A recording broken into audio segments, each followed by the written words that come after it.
Right, so tonight's exercise fundamentally is to get you used to the character system.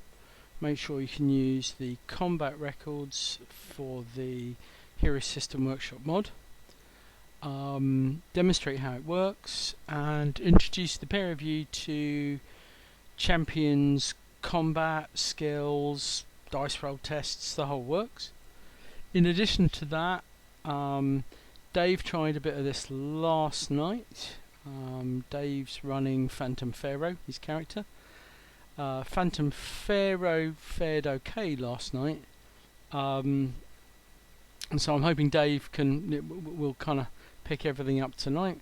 John, this will be your first time, and you're running Mighty Man, and you've not played Champions before, so this is going to be a complete learning exercise for you. So we've got two interesting things there. Number one is the fact that you've not played Champions before. Number two is the fact you're using a computer system to help you play Champions, and you're going to have to get used to that too. So I'm hoping lots of interesting questions fundamentally, and that will bring out some of the strengths and weaknesses of what we're going to be doing and discuss how we're going to manage that. Okay, so directly in front of every player you will have an environment set up for you. That environment will give you, if you're looking straight at it, some dice if you wanted to roll manually, and I don't recommend it, but it's there if you wish to, and that's what's called an infinity bag, which means you can keep on pulling dice out of it all day long.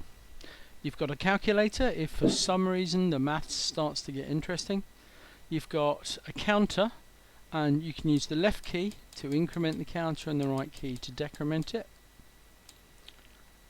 In addition to that, you've got your character sheet loaded at the top, the first page and the second page visible.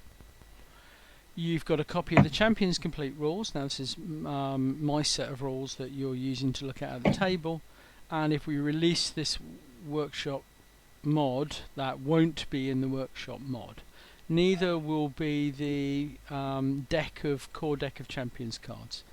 If someone wanted to play with this mod, they would add their own copy of the PDF rules, and they'd add their own copy of the core deck. In addition, we have Chris's How to Play Hero System, which is a great book. It's a good piece of advice. If there's anything you're not sure about, and I've asked him if we could put it in the mod, and he's agreed. If there's anything you're not sure about, you can just flick through his guidance, and tells you a lot about how it works. And there's a really fascinating section at the back about where you can get resources online to help you. Yeah. Any point, if you want a view of that, there's a pop out in the top left-hand corner of all the PDFs in front of you that pop them up onto your screen. And from that location, you can decide what you want to do with them. And you can move through them rapidly, step by step by step, and in the top right hand corner there's an X to kill them. So that tells you what various PDFs you've got. Next step over, you've got a dice roller. Now the dice roller was the very first thing we were looking to build, and it fundamentally was built so you could roll lots of dice and just press the number and it rolls them. Okay, and it would announce what your dice roll was, tell you the results and give you the information, which was fun. It was interesting, and that's kind of what I originally propositioned to put out for Champions or for Hero System, was that dice roller, and that was it. I made the mistake of listening to too many people who wanted more, and ended up spending what should have been about 1 month at best building an interesting dice roller, and spending about 6 months working on a complete system. In addition, just beneath that, you've got some manual counters. If you don't want to use the combat record we're just about to have a look at, and you want to use some manual counters, once again you can step up and down on the green, orange and red counter. And for consistency, red is always body damage, orange is always stun damage, and green is always endurance. So every time you need to deduct some endurance, look for those colours. And lastly, you'll find a little coloured controller with the name of your character on it if you hover over it. Now, as I'm actually the GM and the grey character, the black character, and I'm looking at a blue example at the moment, I can't see that information, and that's the first thing you should note, is that everyone's character information is privileged only for them. So that when you see that information directly below your little counter, below your controller, the only person who sees it. No one else does. Okay. All right. And then you've got a notes section here. You can retitle that and make it for you. So Charged Crusader, because I happen to be sitting at blue. Can add his notes there. And then to the left of you is a DM screen of all the various modifiers and so forth for the game. And then obviously moving over one more, you get to another colour players area, and that follows around the board, and there are 6 player colour areas. In addition, the messy area actually is mine. There's a black area at the end of the table, and in that black area my character controls, and the big master control. The master control at my end of the table fundamentally is what all the other controllers slave to and hook up to, and it's how we run combat. And we're going to look at that in a few minutes. But let's zoom in and look at your characters. So there's a number of characters loaded in the GM screen in the area at the moment. I've got Glacier, Iceberg, a Nazi soldier, and Totenkopf. They've all been read in from Hero Designer export files. And we're not going to talk about that tonight because we don't need to. I can do that separately, and it's not demonstrating anything tonight. But suffice to say, and if both of you like to follow this on your own controllers, you can open them up by clicking on the tabs, open and close. Yeah. Okay. So if you open primary, you've got your 6 primary statistics, which is strength, dex, constitution, intelligence, ego, and presence. If we click on one of them, it will make a roll. So if we hover over Glacier's dexterity, and if you hover over your own dexterity, you'll see a number, which is the same as the number you're looking in front of you, and a roll next to it, like roll 13 or less. And in Champions, any number with a minus after it is a or less sign. Now, I know that Dave, because it flashed up on my screen, just rolled his dexterity because he couldn't obviously control himself. What we see on the screen right now is what everyone sees, which is in his colour, which is orange. The Phantom, so he's orange player. The Phantom, and you can see that up in the top right hand corner. The Phantom Pharaoh rolled dexterity 12 or less. 3d6 was the dice roll. He rolled a total of 12. And he succeeded by 0 against the target of 12. So he had a 12 and he got a 12. That means he just did it, which is why that text comes up in green. Dave will have a roll breakdown after that of what the dice rolled. The rest of the players don't see that.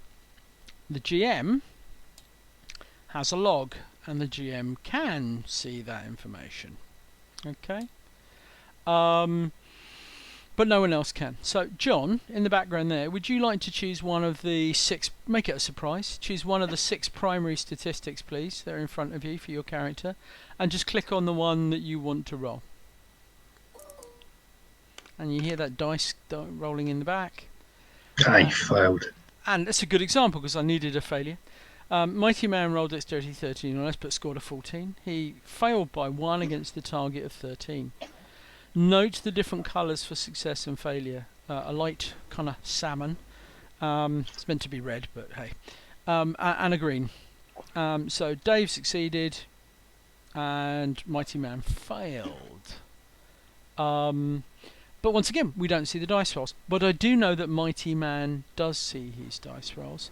And if we make a dice roll here, and I make one, and it comes up, I used Glacier for the dice roll, and you can see Glacier rolled his ego, he succeeded, and there's the breakdown on the dice. And it's the first most important thing.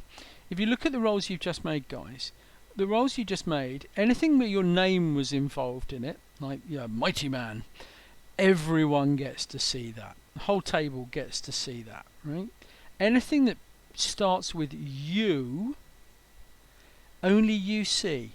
So if you're ever looking at that log down there and you see something with you, No one else got to see that. I mean, I could dig into it in the log and find that out, but generally only you see that, right? Now, the other advantage of this is the GM, say, wants to make a secret roll. I want to secretly roll a presence attack, so I right click on it. You hear the dice rolling, and it now says you rolled presence 12 or less. Yeah, and it then says you rolled these numbers.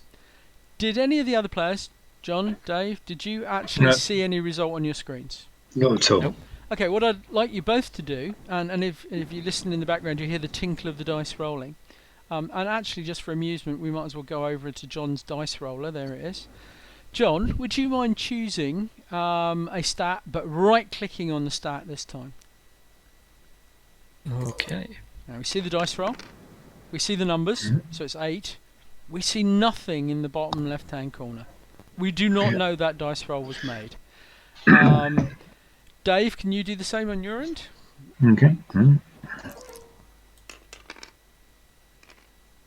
And we see the dice roll happen again, and nothing down in the bottom. So both the GM and the players can make secret rolls. Obviously, it was designed generally for the GM rather than the players, but it has value, right? If you want to make a roll, if you want to randomise your decision at some point without really interfering with the flow of the game or announcing it, as a player, you can do that.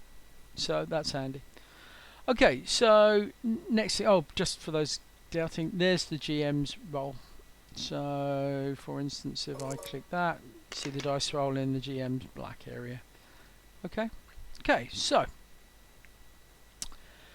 there's your first top box. The second one down is the secondary box. Now, one thing you'll notice is every time you open one of these tabs, it crunches absolutely everything up as small as it can for the other tabs. And the reason for that is so that it takes the minimum amount of space possible. As you can see, and I'm going to open this for an example, fundamentally if you open every box, you've got a huge amount of information. Yeah? And it's kind of a bit too much. Yeah? If you ever want to get rid of all of that amount of information, you just right click on the title bar at the top and it closes everything up.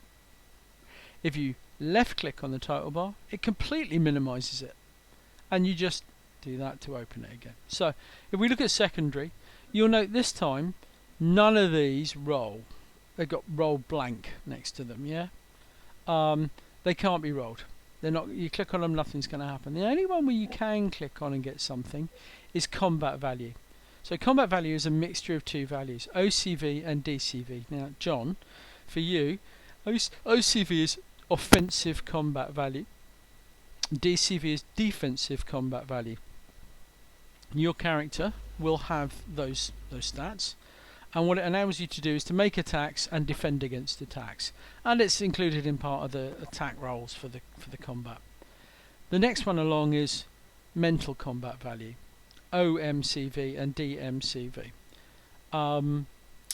Occasionally, if you were, let's say, you had a character with mental powers, you'd want to use those to make an attack or to defend, and you can do that just by clicking on it. You notice a small dot. If you try it yourselves, you notice a small dot appear next to it. That means that's the active form of attack. If we click back to CV again, it goes back over, and that means that's the active form of attack. And if you hover over it, it says selected for attacks. Okay. You've got your speed, which is the number of times you move in a turn, and you've got your PD, which is physical defense, so think things hitting you and clubbing you and physically hurting you rather than energy. And that's broken down into your physical defense against normal attacks and R/R for your resistant attacks. Next one over is energy defense and resistance, and then your recovery, body, stun and endurance. Okay, so that's working. Let's have a move down one more, so we can close secondary up and open up movement. Movement shows the various types of movement that character has. So, if you hover over the types of movement, it explains what they are. So, almost everyone is going to have run, swim, and leap. Okay, and it will tell you the value you move in combat, and then the value that you move in non-combat. So if you're running around normally, you're not looking to be defensive or anything like that, you can usually go faster. And then occasionally some characters will have different things like flying. So one of the characters I'm looking at the moment has fly. And all of these are expressed in meters. And just for reference, the scale I've used for these hexes in the game is 1 meter, 1 hex.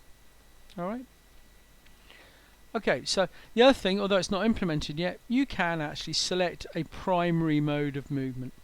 Eventually what that will do is tell the GM on his handy dandy sheet, which is we're going to look at in a minute, how you're moving at the moment. So let's say for instance you're running, you just click run and it should turn kind of green and everything else should go faded, and you'll be running. Okay, so the GM will know you're currently on the ground and moving. You may choose flying if you have flying, and it will show you flying, or leaping, or whatever you want to do. Yeah, it's a way of setting your current movement mode in case that's relevant. Right, we've got a couple more boxes to look at, but they're mainly combat orientated, so that's fine. We can come back to those when we get to combat. There is one that's currently in development, which is change, and that enables you to alter your characteristics if someone hits you with a drain or an aid or something that affects it. So if someone drains your strength or your speed, you can amend those things here. Alright. However, please don't do it off the get-go. It's meant kind of pretty much to be done in combat or just before it. Okay, so we're going to stop looking at that for the moment, but the last and most important thing you can do with your character is hit the green share button in the top right hand corner.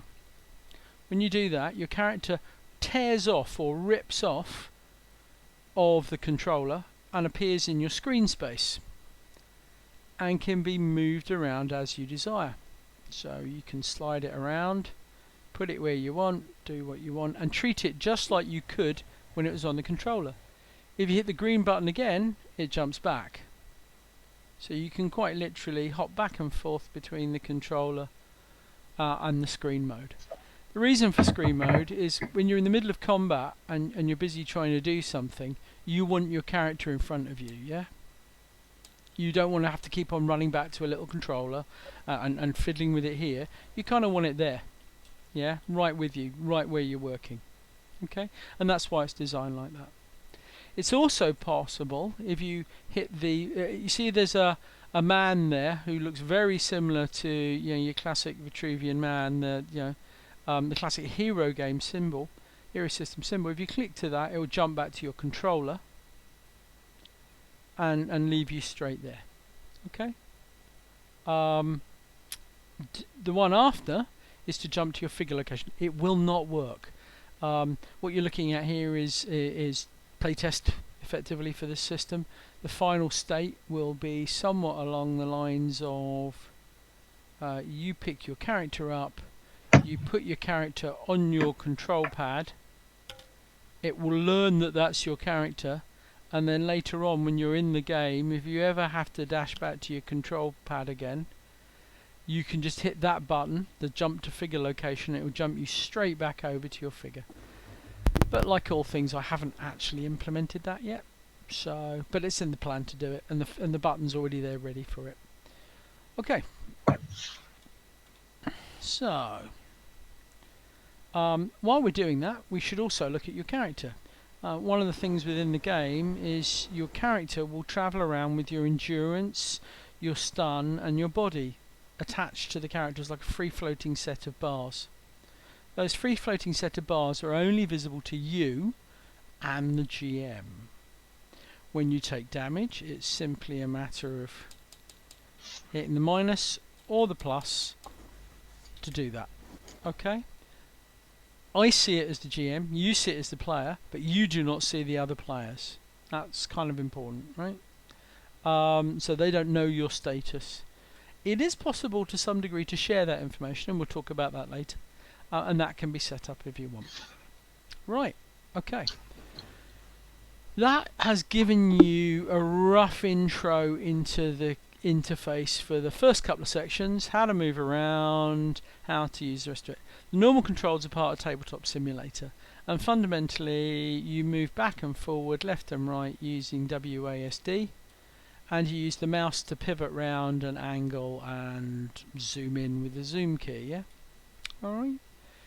everyone okay with that so far? And are there any questions regarding what we just covered? Yep, that's fine. I'm fine, yeah. Okay, fine. All right, excellent. Good. Okay, so Champions has a really interesting reputation of being a really complex system. And given its age, and it was at the point of simulationism, shall we say, for role-playing games, and I know that I could get into a whole load of arguments with a bunch of people who might watch this. Let's say it's complex at times, and at other times it's very straightforward. As a matter of fact, if you compare the dead weight of tree, if you own the books, compared to something like Dungeons and Dragons 5th edition, it's a fairly good chance by the time you stack all the D&D 5th edition rule books up and you put them next to the Hero System rule books, they're about the same size. And I think that somehow Champions tends to come off, or Hero System tends to come off with the bad rep for its complexity. Its complexity is based around its fundamentally character design. So up front you can build pretty much any superhero you're really interested in to most degrees.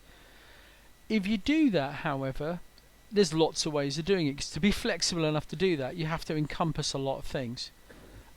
You'll notice earlier I referenced the set of cards directly in front of you for Hero System Champions Core Deck cards. They contain a list of pre-generated powers.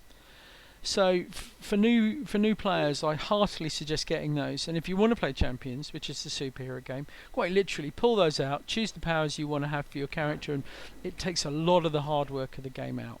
Right? Luckily, both John and Dave have gone through and made their own characters, and they've used the Hero Designer system to do that.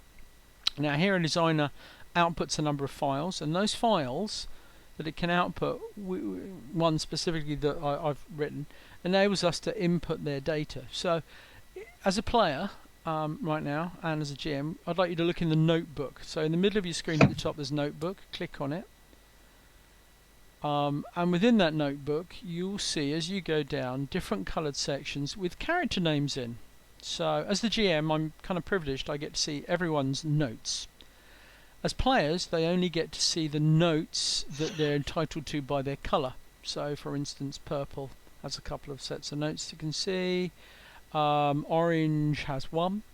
But if we click on that, you can actually see the character data that we've extracted that's being used to drive the character inside Tabletop Simulator. Okay? For anyone of a technical orientation, it's a JSON file, JSON. JSON. Fundamentally, it is actually editable, so I'm quite happy to put the spec somewhere so someone can read it. Once you've worked out how to do it, you don't even need to export directly from Hero Designer. You could build it manually on your own with a skeletal template. Okay, that'd be really boring. I'm just telling you so you know it's feasible, right? So that's there, and every character. So this one's Phantom Pharaoh. If I check on the two GM characters I've got today, Glacier and his brother Iceberg, they've got their own abilities. And if I click on Mighty Man, you can see he's in there as well, yeah. And you can see something like his strength is value 50. The short name is strength. The long name is strength. You roll 19 or less, and his damage is 10d6. That's done, right? That's there. Now the game reads that input, and it turns it into these on-screen kind of combat records where it's getting all the information from. So basically you take your character straight out of Hero Designer through a certain export format, stick it in the notebook, put the title next to it of the character you want, and then it looks up the name of the controller. So if you hover over your controller you'll see a name. It looks that name up in your colour section and pulls the data out and turns it into these things here. It's that straightforward, that simple. It most probably isn't, and I've most probably been doing it for so long I think it's simple, but it's not as complex as it might be, and it's fairly simple for a character to log in, open up a notebook, put a new character, a name in there, copy the file in there, and then saved, done, and they're playing. It's just, I reckon with a little bit of effort you could get it done in under a minute to 2 minutes. So that's not bad, right? So there's that. Now, your character is in there and it's working, and you've got your characters and they're all hooked up. So let's talk a little bit about Champions per se. Champions uses a 1 meter hex grid, and that hex grid is currently portrayed across the scene, including the table around the scene. It's everywhere pretty much, apart from when you wander into the player area. That hex grid is configurable. So if I look at the settings for it, at the moment I can make it faint and almost gone if I want, all the way up to really clear hard lines, and it's up to you to choose what you want. I normally set it somewhere in the middle and I find that convenient. Also, one thing I don't recommend changing is, if you look at the numbers for the grid size, I've chosen a very specific 1.1547. I'm not going to go into the details of that, but if there's any mathematicians out there amongst you, I'd be very interested if you could work out why that number. And the grid orientation, you could change to vertical or horizontal for the hex grid. Okay, we're not going to change any of that, it's all configured correctly, but I'm just showing you it could be changed. And it's portrayed on anything we put in here as long as it's configured correctly. So you see, it doesn't appear on the cards and it doesn't appear on the players. It's just simply a matter of right click, toggle, grid projection.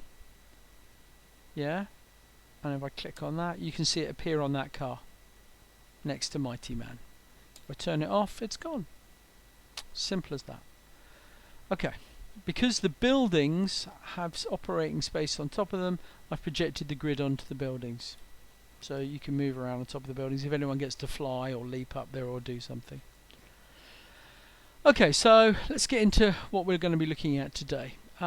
Today's a simple combat test scenario. And it's 2 characters that my players have created, Mighty Man, and basically, for want of a better description, Mighty Man is a brick. Okay, which means he has high strength, and there's the character sheet there, so you can see some of the stats for him. Okay, pretty capable. He also has some degree of minor martial arts. He's a boxer. In other words, he knows how to punch people. Not surprising for a brick. The other guy is a bit more mystically orientated, and we can see him floating there. And there's his information behind him. And when we look at his character sheet, he's Phantom Pharaoh, and he's fundamentally powered by a mystical amulet which he found in Egypt. The characters are designed for a Golden Age of Champions campaign, and that Golden Age of Champions campaign is fundamentally 1936 pre-war leading into the war era.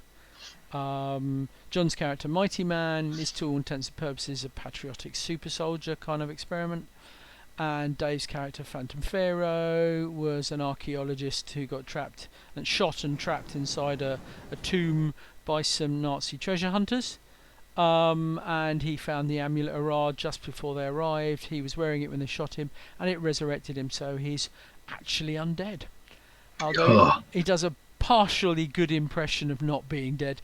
And by day works in the British Museum, because my campaign is set in London, 1936. And Mighty Man is pretty much the only super soldier survivor from Project Demigaunt. Now, as you can see there, he's got his double M on the front of his character, and he's got a face mask on and everything else. So, these 2 very specifically were designed for my campaign. They're based on 300 points plus 60 disadvantages. They're not the standard Champions 400 points. It's meant to be a street level campaign to start with, growing so by the time we hit the war they're a bit more powerful, and then it turns into a wartime scenario and things hot up a bit. The environment they're in has London overrun by gangsters in a rather Gotham-esque scenario, and they will, to start with, individually be taking on gangs, and then eventually working as a larger group when supervillains start to appear. Okay, so that's a rough intro to why their characters are designed that way, what they're looking to achieve, and it is going to be quite old-fashioned because of that. Right, now the two of them I'm going to move down so that the same end. And I can pick the character up and rotate them. And if you notice, I look where the shadow under the character is, because that's where it will fall. So I drop that there. See, I pick that one up, I move, you can see the shadow moving underneath, and I drop him and he can fall. Right, so it is assumed that they are on patrol for the purposes of that this combat test. And as this is the beginning of my campaign, I want both players to be able to experience combat. Dave, 20 years ago maybe even 30 years ago, that's frightening, and I used to play Champions together. And David's his last previous Champions design experience was then, so we're now we started on 2nd edition, I think, maybe even 1st, but so I think it was 1st. yeah, so David's experience is particularly old, and we've all moved forward to 6th edition, which is the latest edition. So these characters are designed using 6th. The module will support 5th or 6th as we need it, right? Okay, so they're on patrol, they're working together. It's meant so they're getting some experience of it and how it works. Fighting them, strangely, we have 2 characters. They're both going to be 2 German brothers, one called Glacier and the other one called Iceberg. Yes, we both know a friend of ours called Iceberg, and there's the humour in that.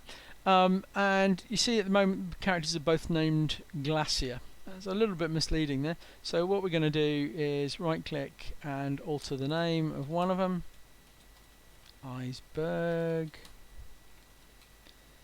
And now when we hover over the character, it comes up with the relevant name, Glacier, and his brother Iceberg. Now, I'm cheating really. I'm running both characters, and you can see them floating on screen for those that can see my screen.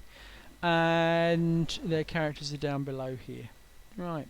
But the first thing that you'll notice is, fundamentally, the red says 12. Oh, yeah, interesting note. Although my players can't see this, I think they can't. Anyway, you guys can't see the... If you look at the 2 characters I've just put here, you can't see the stats about the character. Is that correct? No, I can't see it. John? Absolutely. Okay, so fine. We'll just like point out for anyone wondering why there are hands floating around. That's other players in the game. So you can see them both lurking around the end and whizzing down towards me. You can see when people are looking at things because their hand moves around, as does mine, as you can see. Okay, so the stats for these characters are incorrect. So what we're going to do is most probably change their stats, and we're going to show how straightforward that is. So they should be 20, 40, 40 for Glacier. So if I edit this, and I change their max to 20, 40, 40, and the current to be what it should be. Yeah, and done. And you can see that change is taking effect immediately. Alright.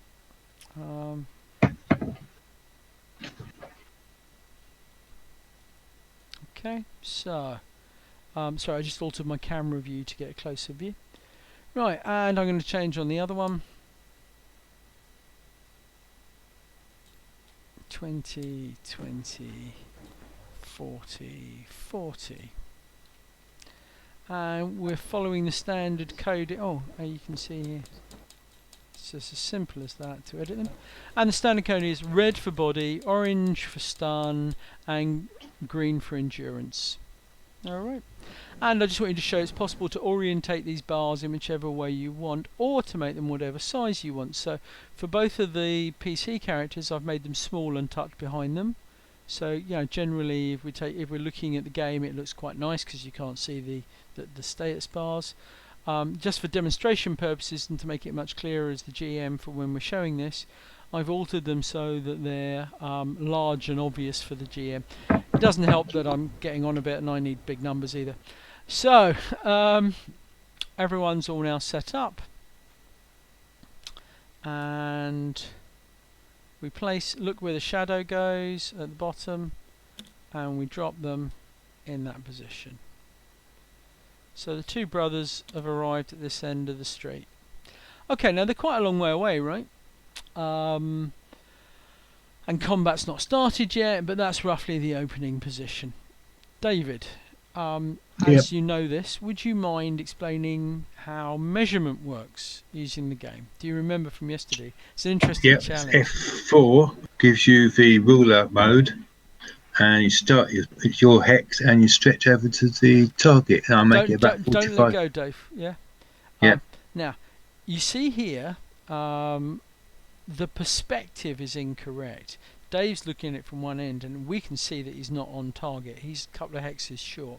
But you can see how straightforward it is to measure, yeah? Alright?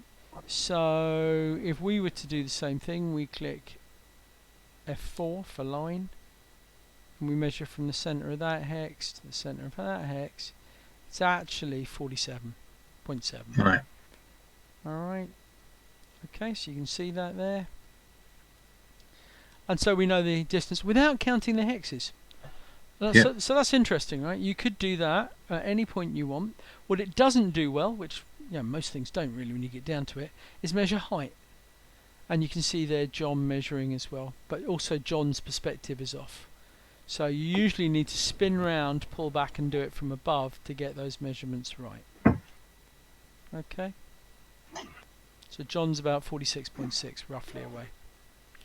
Okay, or you could manually count it. Let's just not lose sight of this. Fundamentally this is a table, and I think this is one thing that really needs to be explained. It's a table. It's a physics engine. These things exist as objects. We can pick them up and we can do things. In the same way that you could pick up dice, right? You could pick up a d6, drag it out to the table, pick it up. Hold on. There we go. Sorry. And you can roll it. You can roll that dice. You can pick as many of them as you want. And roll them. And it's all manual. You could do that if you want. There's nothing to stop you doing that. It's an entirely physics engine driven table. You can do what you want. Yeah? So please remember that. It's all about your level of comfort. We've created dice rolling systems because it's just more convenient. I can stay here looking at the action and press a button to roll a dice, and it still goes and rolls the dice. They still exist, they still occur, they're still created, they still roll, but I don't have to be over there to do it. I can just be standing here. I could grab these dice and bring them over and roll them here. Entirely up to you. It's just a table. It's like sitting at a real table. Okay, so we know that we're some distance away, and that's quite a long distance away. We know that each of the characters has a number of things they can do, but let's look at starting combat. So first thing the GM needs to do is to grab hold of his master controller, his turn controller. Okay, so I'm going to pull that up onto my screen with the green box. And the very first thing that we need to introduce is groups. So I'm going to make my two players become a member of Diamonds. Now, Team Diamond enables them to see the other person's information on the back of their character. Should do anyway. It doesn't. But I'm not. I can't. You can't see my G-Mode. That's interesting. But what you can see, which I'm sure you know, is when combat starts, you can see them on the combat turn controller. So let's have a look at how that's going to work. So for people who are looking to GM the game, first thing is we've got combatants. Okay, so that's team mode for the players. However, if you're in learning mode and you want to show your players how the game works, you can move to spades. Now guys, you should have had the turn controller window just appear on your screen, is that correct? Yep, that's right. Okay, Now, can I ask for the purposes of tonight, that, because it's a learning mode, you're exposed to that screen and you get to see everything. Different GMs could play it in different ways. You might never see that screen, you might see some of that screen, or you might see all of that screen. It's entirely up to the GM. However, when you see it, you've got the right to affect it. When you can affect it, you can change things. So please don't click anything on the turn controller. It will basically muck stuff up. Right. Okay, so I'm going to load up the non-combatants. These are people, in theory, in the game. Now, as a GM, and you guys can now see that there's a number of characters loaded for the GM. Yeah. There's some base characters, and those are players who aren't playing. And then there's characters that are playing. I can move them all up with an arrow, the up arrow, or I can move them individually. I'm going to move them individually. And we've just been told Mighty Man entered combat. Phantom Pharaoh entered combat. Glacier and Iceberg entered combat. Alright, does everyone see that? Yeah. Okay. And you can see on the turn controller the way that's represented, yeah? Okay. And then the instructions are very simple. Add opponents to combat and click here to begin. Well, we've got everyone we want, so we click. And the game then announces down at the bottom, turn 1, segment 12, GM phase, Iceberg. So Iceberg's going first. In the bottom right hand corner of your screen, you've also got a turn viewer. Would you like to pull that up?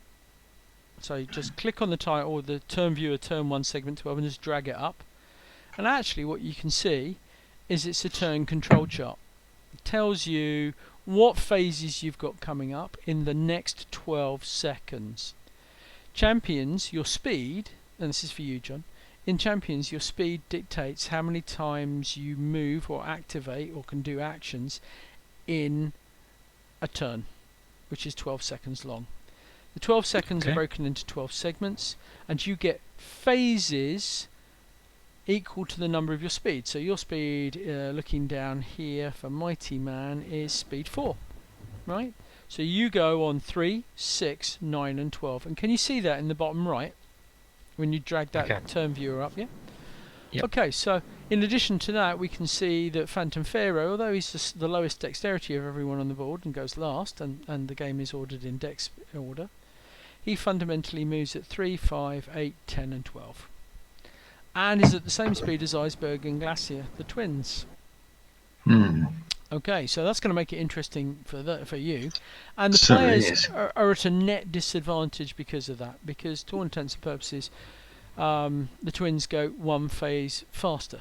Now, yesterday I was really kind to Dave, and he got to fight some Nazi soldiers against a superhero. It wasn't a very great fight. They hit him once, and he pretty much demolished them.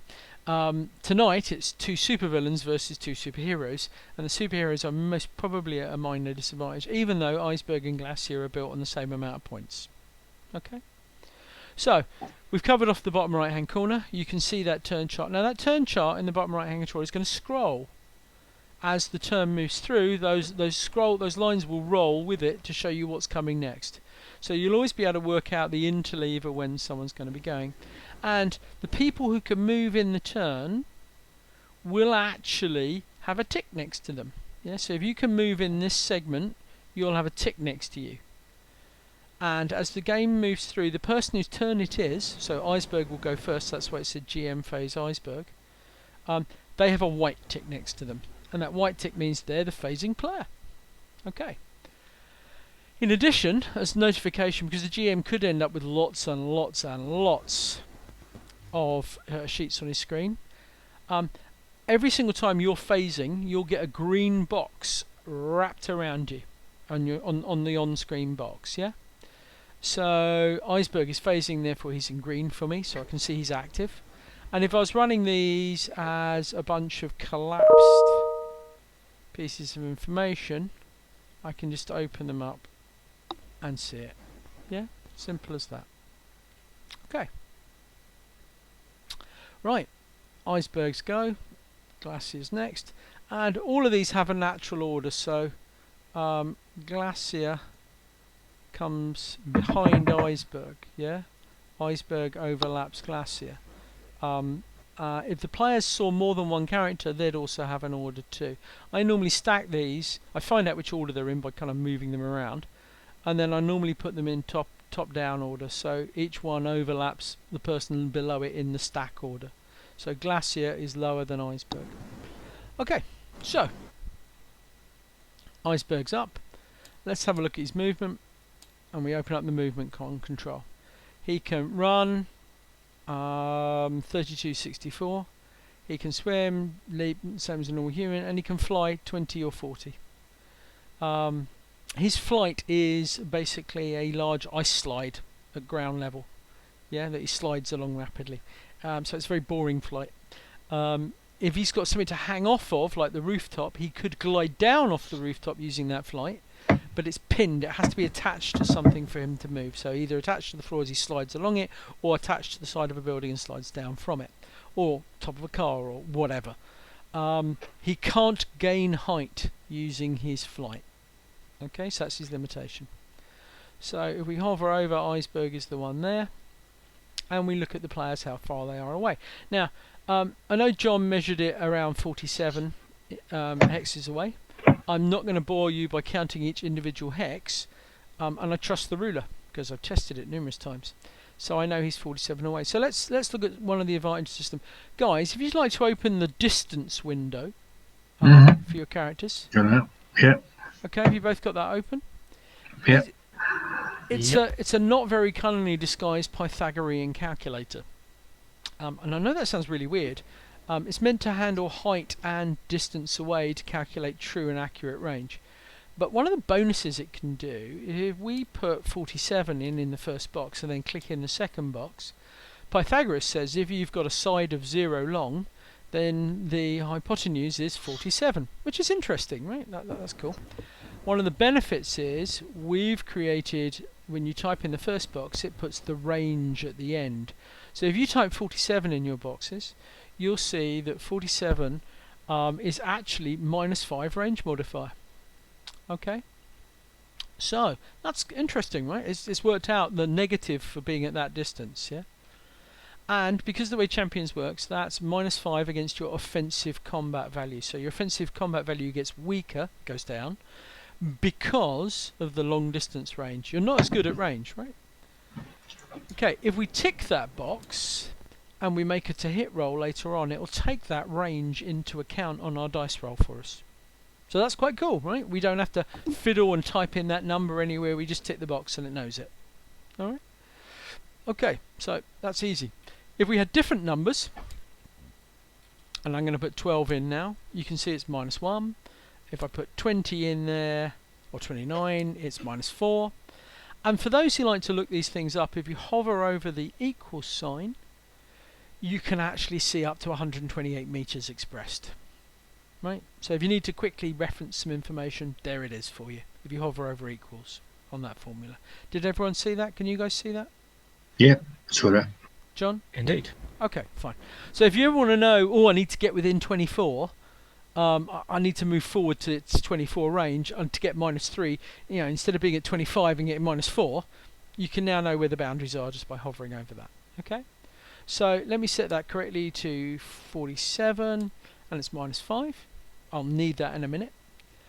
We're not interested in skill rolls or martial arts yet, nor, because we're running champions, are we going to do locational hitting, but we could do. Quick rolls are for where you just want to throw some dice, so I could put 6 in there for my quick roll and click the dice on the end and it will roll 6 dice and give me the results. Let's just do that just to see it working. And you can hear the dice rolling in the background. And then it comes up as Iceberg rolled, quick roll 66 and got a total of 20. Because it doesn't know whether you're doing body or not, it also kind of, damage, it throws the body value in for that dice roll as well. You can obviously just ignore it if you're rolling dice, right? But it's there in case you want to do damage that way. In addition, we finally got the rolls for the character. So if you open, guys, if you open up your dice rolls, you'll have to hit. Now, I've put most of Iceberg and Glacier's rolls in there. They're already in, right? There's to hit, which makes a straight to hit roll. Icicles, ice shards, ice blocks, snowblind. All right, Mighty Man rolled to hit. There you go. And we might as well take that as a straight example. So let's look at that. Mighty Man rolled his 3d6 to hit, got a remarkably low value, which is really good in Champions Hero system, yeah? And it basically said, given his OCV of 6, and his dice roll of 6, he could actually hit someone with a defensive combat value of 11. Yeah? Which is a pretty high combat value. Pretty high defense. So that would be really good. That worked a treat. John, Yep. In the background, what I'd like you to do is go back to distance, set it to 47, and then tick the box at the end so it picks up the negative modifier. Yeah, are you okay with doing that? Yep. Okay. That's done. Now can you roll the same to hit? And to roll to hit, you just click on the text. So John, click on the text for to hit. And this time it should be slightly less impressive. What you'll notice is that John's roll, although equally damn good, Yeah, it is. basically it took into account and deducted his -5 for the distance automatically, and it said OCV of 1 this time. So it did the work for him. He didn't, once it was in the range calculator, it transferred it over. That's handy, right? It's quick. You don't have to do the mental math. You don't have to include the modifiers. You don't have to do any of that. You just work out the range, throw it in there, roll the dice. Thanks. Great. All right. John, did that make sense? Did you see how that worked? Yeah? Now, each of the characters here, Glacier and so forth, and Iceberg, actually have a combat value, and their combat value is 6 for defensive combat value.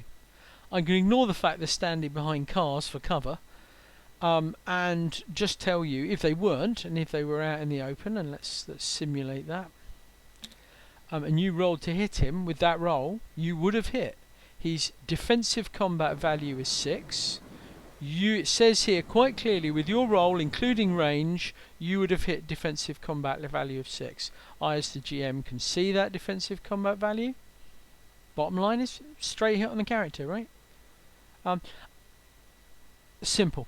Absolutely simple. That's how combat works. You just roll that to hit roll and you do the hit. Easy as, yeah? Let's put him back where he belongs. And you've discovered how to hit works. And thank you for that demonstration. Okay, there are other things you could do. Dave, you can do damage, don't you? Your primary attack is the Gaze of Ra, I believe. Yep. Which shoots red light from your eyes and attacks With the people. power of Ra himself. Just for the purposes of demonstration, can you please work on the assumption you've hit? We're not going to, we'll simulate that. Can you please roll, and Dave, rather like I have here with icicles, ice shards, ice block and snow blind, Dave has an attack. He's going to roll that.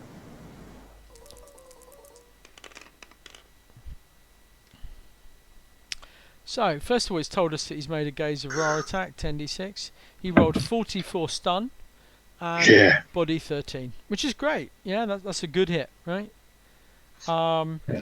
Let's assume, just for laughs, that he's actually hit one of the characters, and we'll work on the assumption that he's hit Glacier. Glacier's defense is 15, not the best in the world. 15 from 44 is 31 damage, and that's pretty painful, right? That's all he's got. So just to show you how you do that, is you would just deduct it from here. Yeah. 31 from 40 leaves 9. Now, at the moment, that's not an automated process. There's some reasons for that, and I may look at adding it to be an automated process.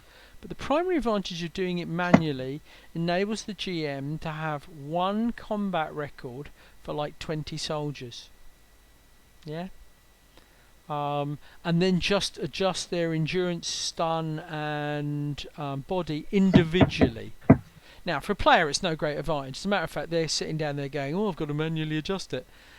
For the GM, that's actually quite an advantage, because he can run multiple copies of Nazi soldiers or magma men from the deep under the earth or whatever, and just adjust the stats for each one. Whereas for the player, they've only got one character to run. The GM's running 10, 15, 20. Yeah? So that's where the advantage lies of doing it. It's a bit manual, but that's what it is. Okay, so we saw how you would adjust for that combat, yeah? And you simply, I'm simply going to restore those by clicking on the plus. Alright, so you saw how damage was. So I'm just for amusement now going to roll ice shards. Now, ice shard is a killing attack. We've done stun attacks up till now. Stun attacks are taken off your stun defenses, not your resistant. I'm now going to roll ice shards. Ice shards is nasty. and it's killing, piercing damage.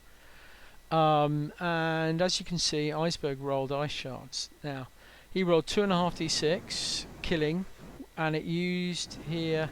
He's got a bonus on his damage for it as well, so it's what, half d6 plus 1. And you can see that if you hover over the attack, it says 2.5d6 killing ranged, 800 meters, 6 endurance. And his body is 8 damage for body, which is pretty low for that. Yes, he rolled low here, 1 and 4, and the italic 3 at the end was the half dice. And the killing attack was a 2 plus 1 became 3, so 3 times 8 is 24. Not much stun and not much body. Fairly poor attack for him. Yeah, okay. But you saw a killing attack, and you can tell they're killing because they've got a skull next to them, whereas normal normal damage has a dice next to it. To hit rolls have a sniper scope next to it, target crosshairs. All right. Okay. So that's just some rough examples how to do that. Let's play through the turn anyway, because it's time to do it for real.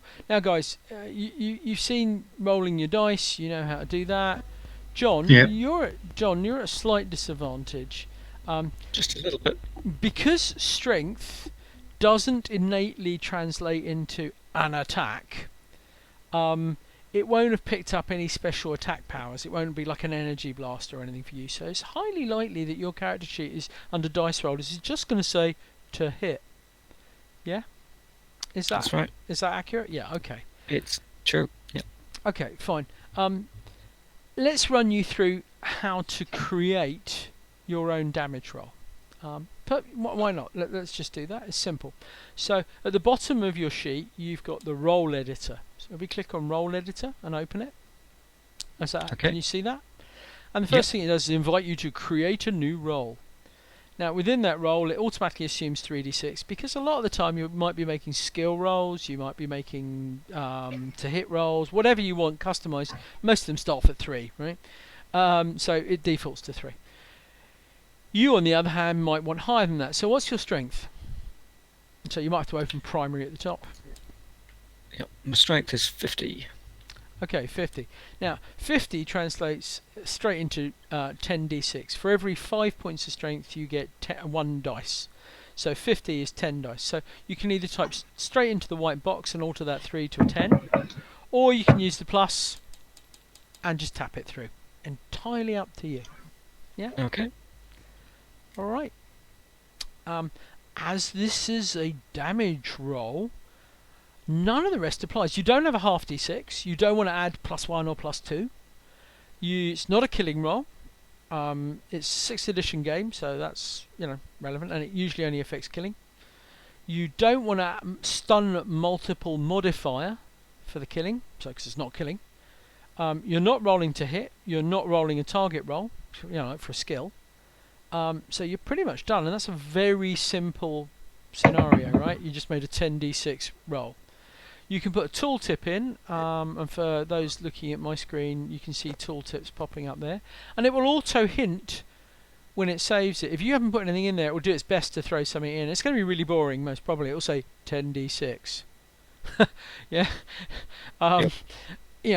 that's what it is. If you want to put something more complex in, you can put something, but if you don't, it will default to what it thinks, right? Okay. For you, I would recommend putting in your tooltip strength attack damage or strength damage brackets 5 end END, because that's how much damage, that's how much endurance it will cost you when you use it. Right. Okay. And then for the save name, I would class that as basic punch. Yeah. Okay. All right. And then if you click save, so I'm gonna do that here as well. Strength. No basic. Yes. Strength. Oh no, just change it. I'll make it 10d6 brackets 5 endurance. And the save name I'm going to call Basic Punch or Basic Attack. Yeah. I click save, and you should see it pop up on your screen. Did that happen for you, John? Yeah. I've already created one, and I can see that. I'm not sure about yours. And that's fine. And I appreciate you don't see mine. And that's a good thing, right? I'm the GM. If you want to hover over that attack, it should say 10. If you did it the same way we recommended, it should say 10d6, 5 endurance, yeah, or 5 end. Does it do that for you when you hover over it? For me, it says strength 5 end, but fair enough. Close enough. That's good enough. It's whatever you want it to be, right? It's up to you as the player what you want as your tooltip to remind you. I normally recommend for any attack putting the endurance cost in there. It just makes it easier to see, right? Okay, so let's go through one quick scenario. Oh, I've made a mistake. It's actually 10.5 d6. Let's just pretend. So if you now click on the dice instead of the text, it puts it in edit mode, right? So you try that. It does editing. And you've now got all the information back down below in the role editor, and it says editing instead of create new this time, and you can just quite literally tick a box. You know, I want to tick the half d6 box, right? But some other important options. You got the option to delete the roll, so you can just click delete, right, and then it will trash everything. You can cancel it and say, no, I don't want to be doing this, or you can save it again. i.e., I've made the adjustments and I'm happy. So I'm going to do save. And now if I was to roll it, because I forgot to change the tooltip, but if I was to roll mine, you hear all the dice rolling in the background, the description comes up as a 10.5 d6 basic attack. Alright, and you guys should have seen that, is that correct? Yeah, I saw that. Okay, fine. Just set mine going, hopefully. 10d6 basic punch, right? Happy with that? Yep, that's good. Okay, so that worked. We're all great. That's good news. Okay, so I'm going to delete my basic attack because it's not natively part of Iceberg. So just to prove the deletion works. Oh, actually, I can move it up and down. John, you won't be able to move it up and down because to hit is immutable. You can't ever change it. But if you've got lots of dice rolls, you can alter the order of them. I'm going to hit delete, and it's gone. Alright. Now, John, you under martial arts, if you open that up, will find, if you scroll down using the arrows on the end, you will find a whole bunch of your basic attacks that you bought for your martial arts, I believe. So, if you open up the martial arts area and move down, you should see them. Is that correct? I do. That's correct. Can you tell me what one of those is? Choose. You got Haymaker, haven't you? I believe I have. I just take another look. Yes, I do. Okay. Can you hover over Haymaker and tell me what it says? Okay, it says Haymaker, half phase, +0 OCV, -5 DCV, range +0, +4 damage classes to any attack. Okay, so let's break that down. What that means is you're going to get, it's all about the damage. You're going to get some negatives to your defensive combat value. In other words, you're not thinking about defending yourself. It doesn't affect the range because it's a punch. But when you do hit, you'll add 4 damage classes. And for strength, 4 damage classes is 4 extra d6. Alright? So, based upon what you just learned about creating a new role, why don't you create one called Haymaker and change the 10 damage to 14 damage, because that's what the Haymaker would do. And for the tooltip, you could just put in there +4 or -4, +4 DCV, whatever it said. And you can make your own custom attack. And that way, whenever you roll the damage for Haymaker, it's going to be correct, yeah? Right, okay.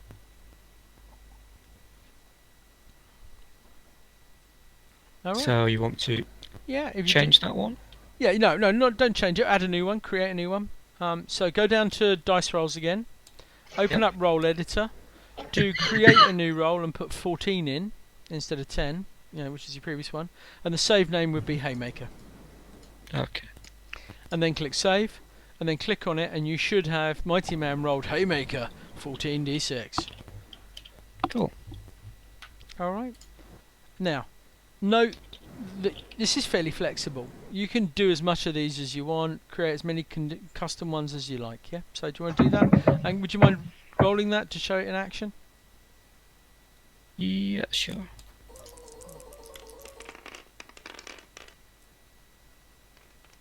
Bang. And that works as we expected. Right. Why did it do base? It did basic punch and a haymaker at the same time. No, it did not. The basic punch was from before. Ah, right, okay. Okay. Fine. All right. So that's got you tested and set up. All right. Can I suggest your other martial arts manoeuvres, which I think, if you look on your character sheet, are most probably going to be... Says I, quickly looking... Boxing jab. Yeah, your one is hook. Boxing hook. So it wasn't haymaker, it's hook. I apologise. So you can edit that and change the name to boxing : hook. Yeah, or just hook, whatever you want. Put that in. And for boxing jab and for boxing clinch. All right. Those are the ones I meant. Sorry, I knew you had them in there. Okay. And if you set those up in the background, there's no need to test them. Just create them. Right. So let's get on. So. While John's doing that, Dave, you've already made your rolls before we started because you tried last night and understood how it worked. Yeah. Let's start looking at some of the things you can do. So, Iceberg, he's up first. Okay. So, the turn controller tells me that Iceberg goes first. I've got some options as the GM. Now, if you guys are watching on the turn controller, obviously don't touch anything. But I can tick here on the white tick box, on the white tick, and it will say his turn's over, he's done it. Right? I can click here with a left click on the hold, and it will hold his phase and turn that green, showing that he can trigger it anytime he wants, based upon what his hold condition is. Or I could right click it for half a phase, so he could move and then hold half a phase.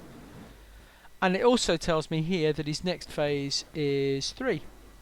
Yeah, and it tells me if I hover over it, his next phase is in the next 12 turns. That's also very visibly revealed to me in the bottom right hand corner on the turn viewer. Okay, so I've got both options that I can see. If I want some more screen real estate, I just pull that down or pull it up as I see fit. Right. Okay, so Iceberg, being the cautious one of the brothers, is going to hold his phase and see what the terrible Englishers do. So he clicks on there to hold, and interesting to note, first of all, he's got a green tick next to him. His character on my screen has got an orange surround now, which means he's ready, he's aware, and his brother got the next go and has become green. On the hold on, 2 seconds.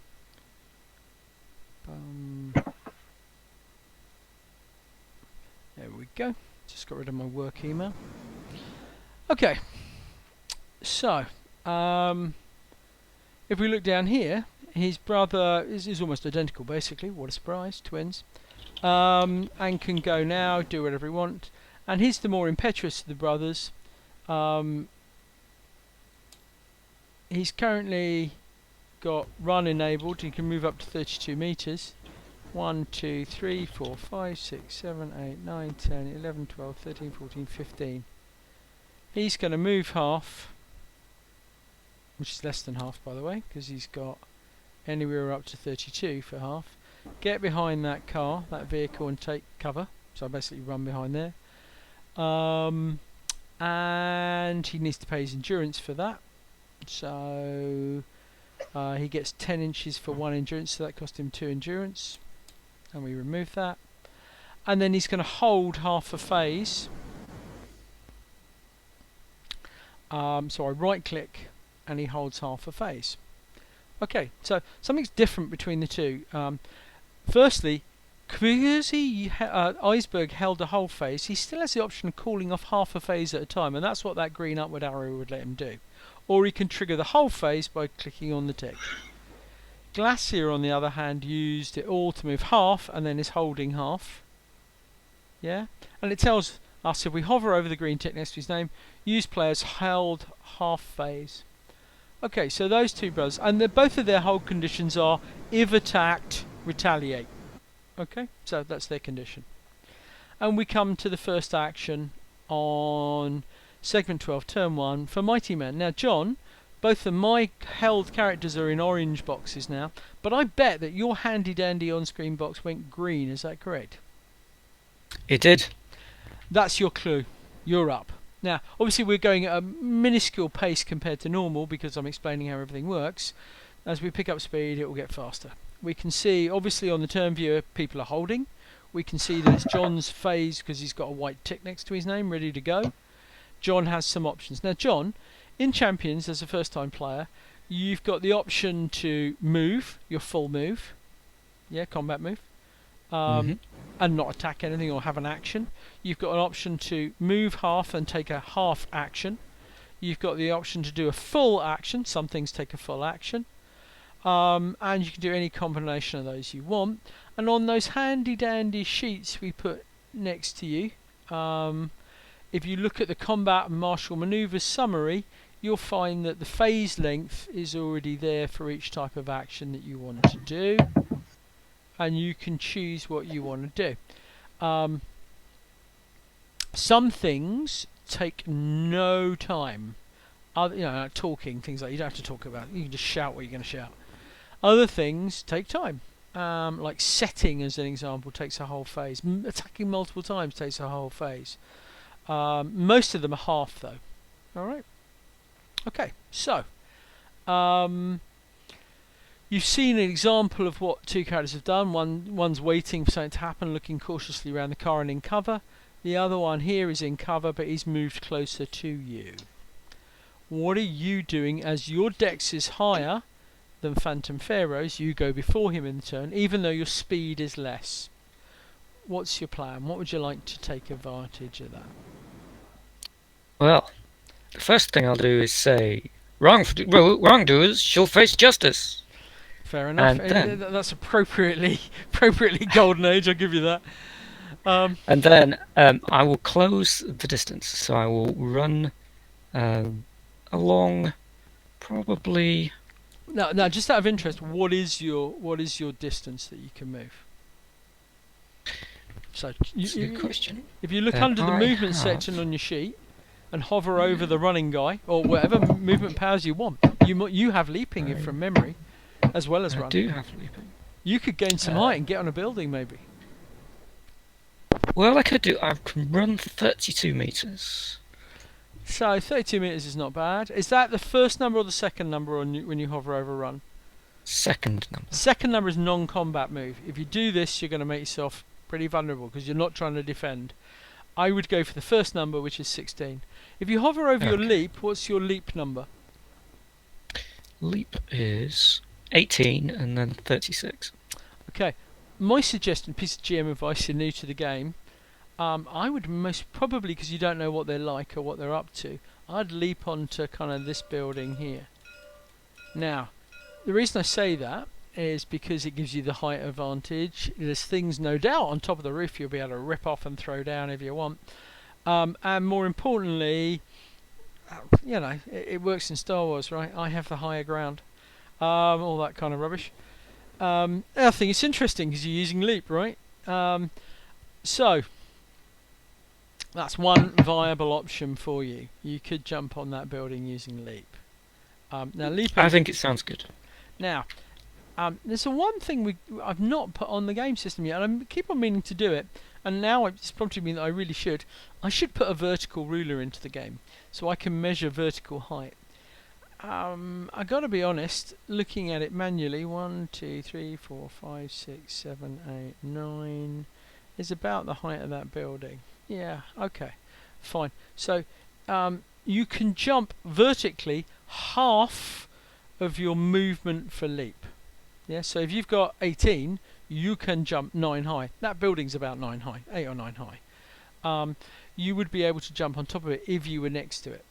Or a little distance away from it, but you're not, are you? So that's unfortunate. So how do you want to play that? What you could do is move her over, take cover behind a car, and then look to jump up on it next phase, while keeping an eye on them. You could go to the other side if you want, over here, slip through the gap between the cars and be waiting just behind there. So there. For anyone wondering, by pressing the tab key in Tabletop Simulator, you can drop an alert arrow and tell people where you're looking at. Okay. Indeed. Could I possibly take cover behind a car and pick up a car, ready to throw it? Yeah, sure. So that's interesting, right? So John's a brick. He's got high strength. Picking up a car is a good thing. Yeah, it's a bit poor on property, but let's face facts. There are even screenshots of Superman picking up and throwing cars and trains. So, you know, it's not unheard of in the golden age. So I'm fine if you want to do that. And what I think I'd like you to do though is to look down on the strength chart and see roughly what it thinks you're capable of picking up. Okay. Okay, so the strength chart is the one in the top left hand corner of the 4 charts, and it's about halfway down on the left hand side of that chart. Now I've already kind of lined that up, and bear in mind, for anyone watching not in the UK, most of the stuff in the 1930s was a compact economy car in the UK, but we could say sedan. There's not much difference between them. Have you found it, John? What's the number of amount of strength you need to be able to do that?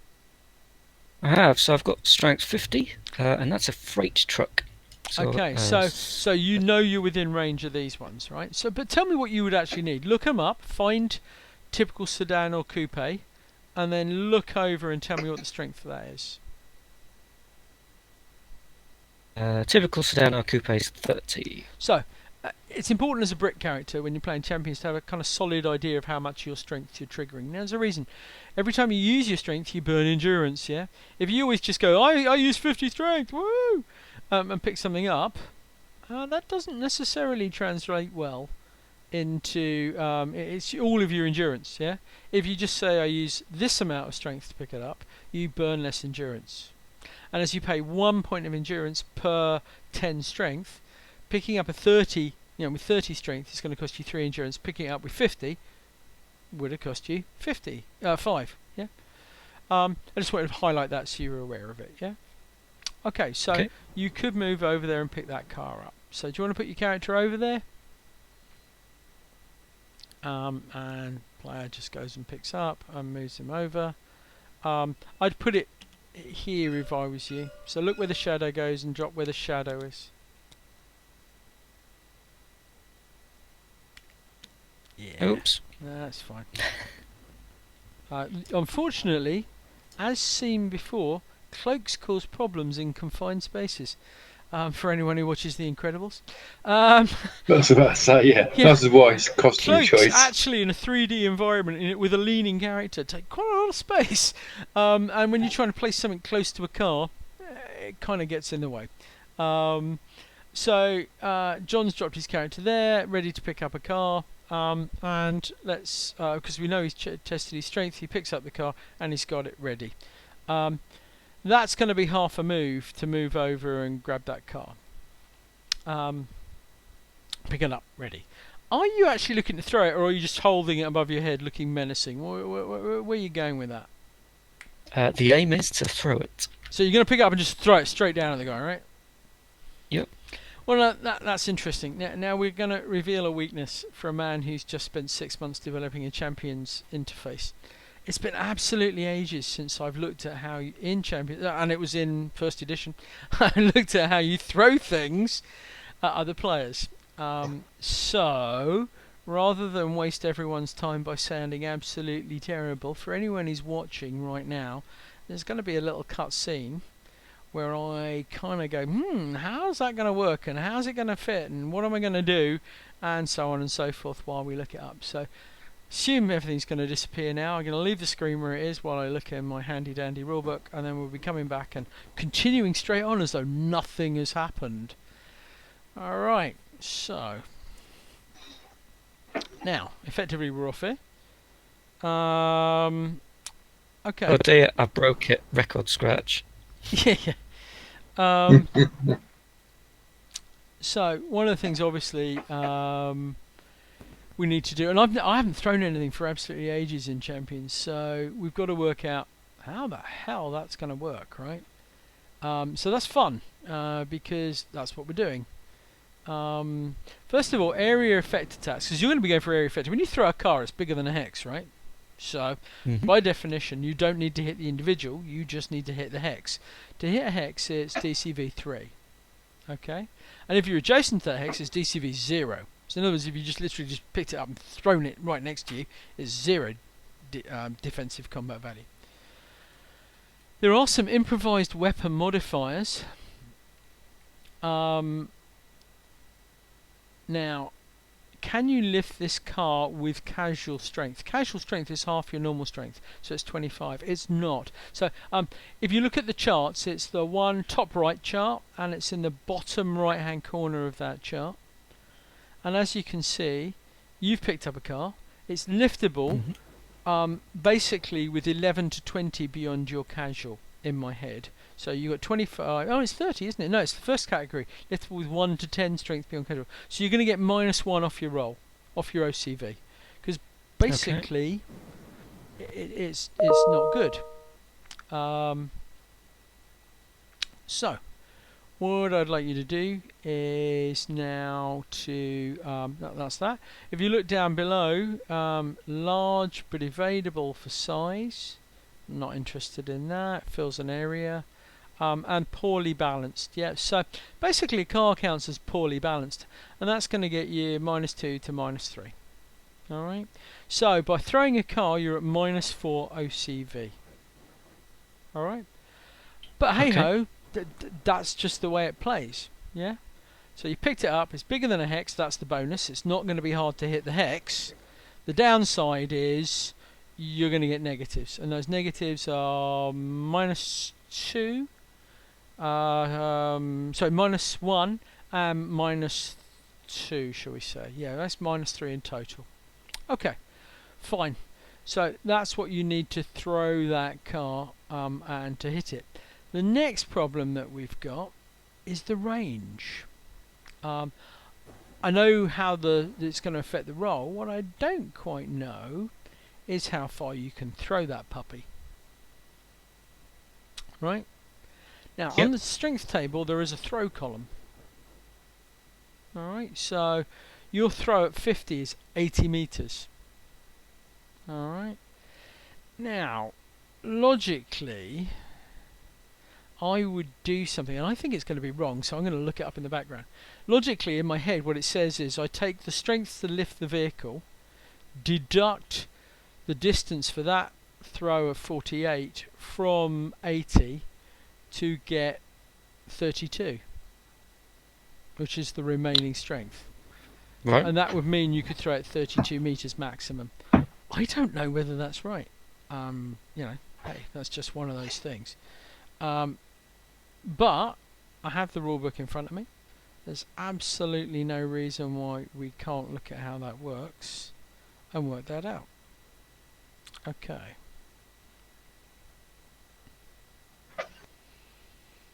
Right. Combat, movement, fighting, basic attack rolls, taking damage, wounding, optional effects. Does it have throwing for people? That's the in the environment. Living in a dangerous world, falling on other planets, dropped objects, no. Perception and communication, no. Breaking things. Well, I think we're going to break the car. Just slightly. Well, it's already broken. That's why I chose that one. Oh yeah, cheap shot. So the other place it could be is directly under strength. Yeah. So looking under stats, characteristics, 40.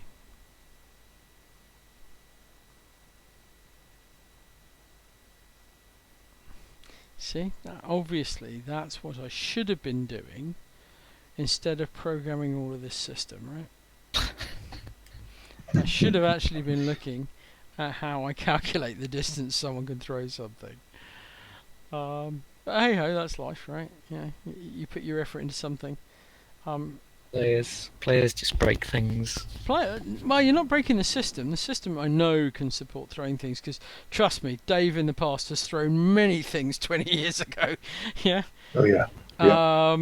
So I'm fairly happy with that being a scenario. My main problem is I'm going to assume that's going to come under standard combat maneuvers 57, right? Because it sounds like something you would do normally. Right, so throw an object or character does strength damage. Yeah, that's the puppy. Combat maneuvers throw. So it will tell us the procedure for throw or how it works.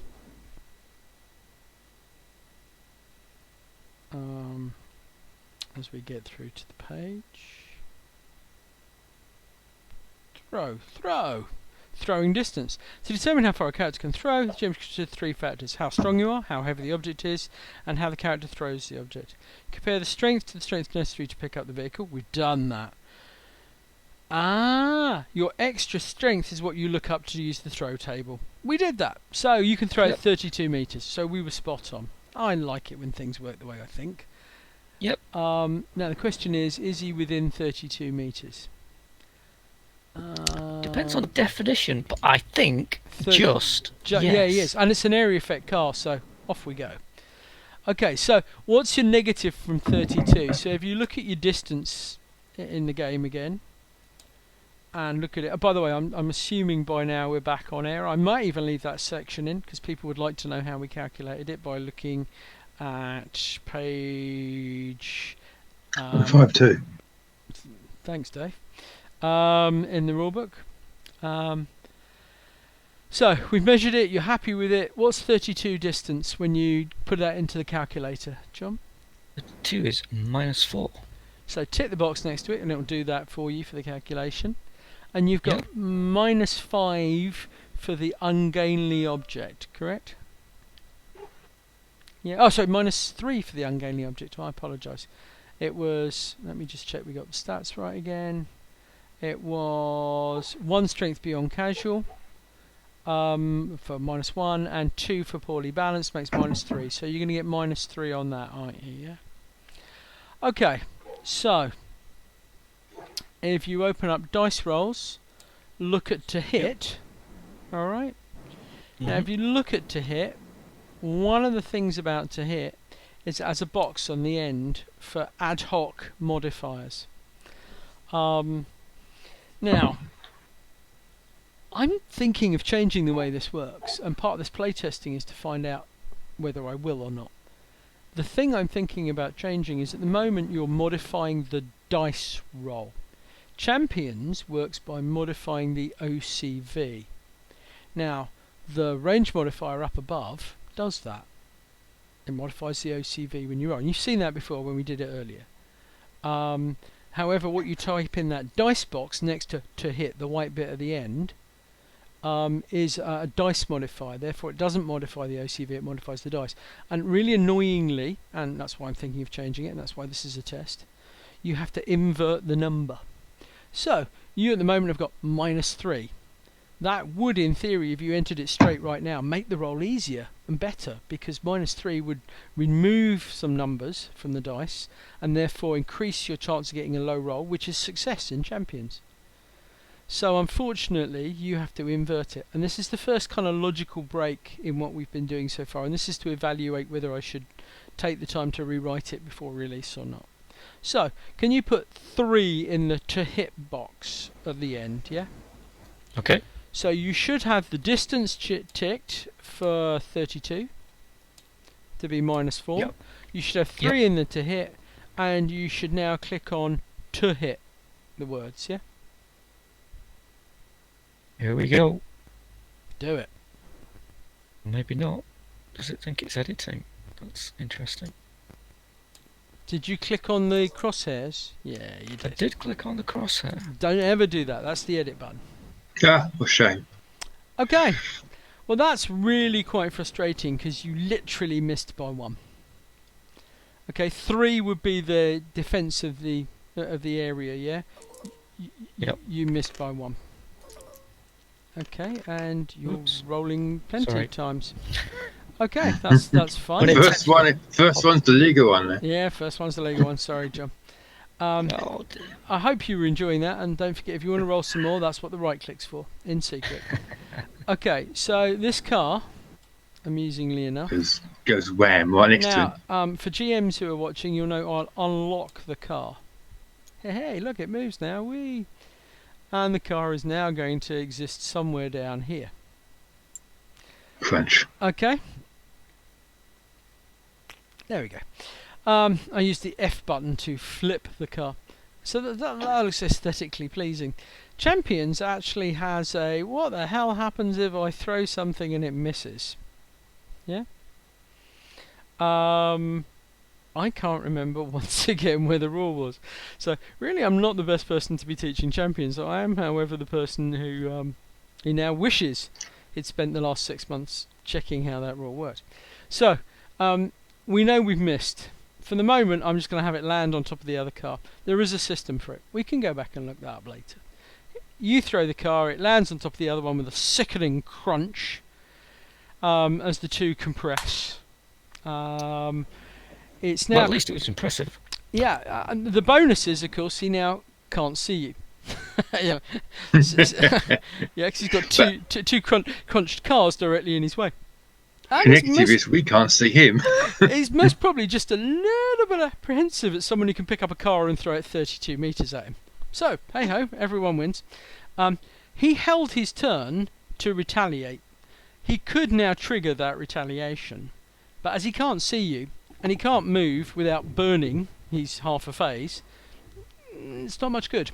He also worked out, because he's quite smart, that you've just given him some more cover, so it's not exactly a really bad situation. Okay, so he's continuing to hold, and I'm now, as the GM, going to tick Mighty Man, and he's had his go. Note, as the GM here, if you look at the turn control, he's got an X here. So if someone does an attack back at Mighty Man, he could abort his phase to escape. Yeah, and that's a typical Champions thing. When something, you might have the option to dive for cover. And Iceberg, because he's a cool character, chuckle chuckle, didn't. He stood his ground. If he threw the car back and you were feeling nervous, John, you could abort your phase and effectively lose your next phase, but jump. And jump out the way of the car as it comes towards you. Yeah? Okay. Alright. Okay. So, that's just how that works. And we move on to the most interesting character in the entire game. Only because he's the last one left. We've got Phantom Pharaoh. Now, Yep. Phantom Pharaoh has a fan following on Discord. Do I? Yeah, you do. In Discord, whenever I've posted pictures, I've been using you and Charged Crusader for my tests. So you're now known as PP, because no one bothered to type Phantom Pharaoh. Yeah, so PP, it's your go, PP. And interestingly enough, from a GM's point of view, it announced that. And there is actually a log of that happening in the background. So that log's occurring. It's saying Phantom Pharaoh now has his phase. So you got your phase, right? So what are you going to do in your interesting phase? Okay, first half of my phase, I'm using the wings of the Falcon to assist me in running, and I'm going to run half a phase down the street and taking cover behind the cars to the right. First of all, you didn't tell me how far that is. Okay, so I can go maximum of 30 metres for whole turn, so it's 15 metres half phase. Okay, so have you used your ruler and measured your 15 metres, or are you going to count it out in hexes? Up to you. What do you want to do? Let's just quickly count it. So 1, 2, 5, 6, 7, 8, 9, 10, 11, 12, 14, 15. There, I believe. Yeah. Now. Yeah, don't forget measure. Yeah. Okay, so you jump behind the cars and you're hiding. Yeah. And now I want to hold my Stop. Are you taking cover? Is that your statement? Yes. So you're trying to get cover. I am taking cover behind the car. And you're going to hold half a phase. Hold up. Yeah. Now my trigger is anything comes towards me, any missile, blah blah blah. I'm going to activate a 0 phase power. Okay, what is the zero phase power? Dissolification. Car flies towards me. It's going right through me. Okay, I don't think anyone's throwing cars about apart from John, but hey ho, sure. So it's not Well, just generally for an attack. I don't know the powers of the villains, you see, so I've got to be careful here. I've triggered you for half a phase. You've got your green tick. Right. Now, guys, can you... I'm just going to close non-combatants to reduce the memory for me, the screen size for me. Can you see that 3 of you have held your phases one way or another? We've got to the end of segment 12, turn 1, and that took forever, and I apologise for that, but we were learning. There was a lot of learning going on there. And note that now, as the GM, I can click here. Now, if I'd have clicked here before, nothing would have happened, because there were still phasing players. I'm going to offer... I don't believe anyone's trigger condition is currently active, so they can't do anything. So I'm now going to click, and we've gone to the nice bright green recovery, post segment 12. Now, Right. in hero system terms, what that means is you get to recover your endurance. So everyone is burned some endurance, and I would like to point out, John, you should have deducted endurance. Okay. Oh dear. So, oh naughty. So when you threw that, I forgot mine too. Yeah, wait, and that's what I was going to tell you both off. Terrible. So let's look at what you should have done. Firstly, I'm going to swing around behind John. So John, what you should have done is deducted your endurance. Now your endurance was half a move, and how far in hexes was that? About 10 less? Roughly 2, 3, 4, 5, 6, 7, 8. Yeah, 10 or less. So that'll have cost you 1 endurance. And then you used basically 50 strength for both picking up and throwing, and that would have cost you another 5. So take another 5 off. Right, there you go, that's that done. Okay, now in the post segment 12 recovery phase, you get back your recovery value. So if you look on your sheet under your secondary statistics, under recovery, you will see a number next to rec. And that's your recovery. Alright. Okay. Okay. Would you like... Yeah, you can now add that number. What was it for you actually, John? Yep, just finding that at the moment. So it should be on screen. Open up your character, look in secondary, next to rec, which is in the end of the middle line. Are you with me? John? On screen? I'm looking at my character sheet. No, don't go all the way back to your character sheet. The information is already on the on-screen combat record, right? Oh, right, okay. Okay, go to your on-screen combat record. Look on screen under secondary characteristics. It's meant to be easy to see. You don't ever have to go back to that character sheet, ever. And if you are, something's wrong. Where is my on-screen character record? The one with your character title at the top. You hit the green share, didn't you? Yep. Okay, is that on your screen at the moment? So you should have a character on your screen, a combat record, with the name of Mighty Man at the top of it, and the dice rolls underneath it. It is, yes. Okay, so one of the tabs is secondary, yeah? It says secondary. Can you see that tab? Aha, right, yes. Okay, there you go. Okay, right, 12. So, okay. So you could, in theory, add 12 back to your endurance now. So click to do that. Okay, that puts you all the way back to full. Now, for people who are going, whoa, okay, you're on a computer, you should be able to do that automatically. There's a reason when I was building this system I didn't. People have endurance batteries, people have charges. Some people never even use endurance. It's almost virtually impossible to automate as a process because you don't know all the different tweaks in champions to do that. So the option that I've taken was to not do that and let you do it manually. Who's moving their mic? Not me. It's not moving anymore. Okay, fine. So, anyone who's looking at this, that's the reason why. It's not difficult for a player to up their endurance, and in phase 2, if you're worrying as a GM that you've got 20 characters to do that for, I may well automate it for a GM. Yeah, but that's not now. You do it manually now, right? Now, being a bit of a cheat, and knowing they weren't going to do anything this go, I didn't bother doing any endurance for their movement, knowing that it would only be like 2 or 3 for Glacier, and I knew that his recovery would be coming soon, so I was being really lazy. Okay, so we now move on. Yeah, so John, anytime I reference anything, it'll be on that combat record somewhere. Either in primary, secondary, skills, martial arts, or dice rolls. Okay? Okay. Okay, because I just don't want you going back to the character sheet. It breaks the suspension of disbelief. You're looking at the combat now, and if we were functioning at full speed and doing this at the pace it can support, where you're just click, click, click, there's no reason for you to be going back over there and looking at something.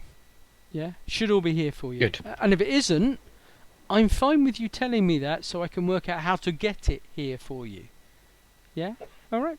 Okay, so we now move on from turn 1 post segment 12 and we go on to turn 2 segment 1. Note, no one's trigger conditions are being met. So they don't get any actions. Even though they've got green ticks, none of those actions take effect, right? And we know for a fact, because we can see on the turn viewer down in the bottom right, we know for a fact that no one's going to do anything till 3. So we flip through and then we get to 3.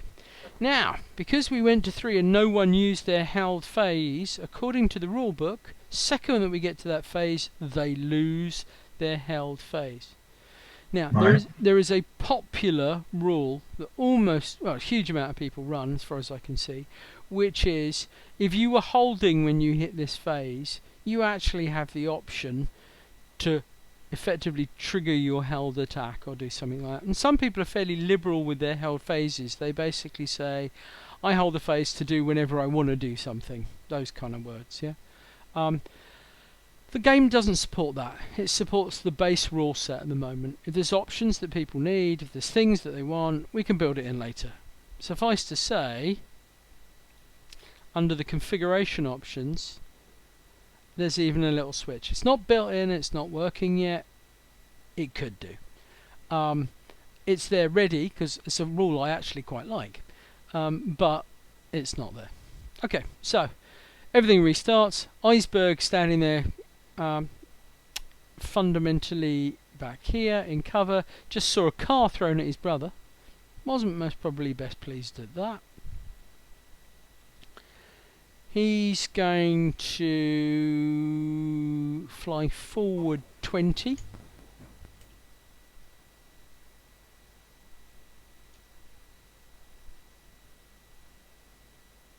That's 17 to there. So, oops, F1. I'll pick him up.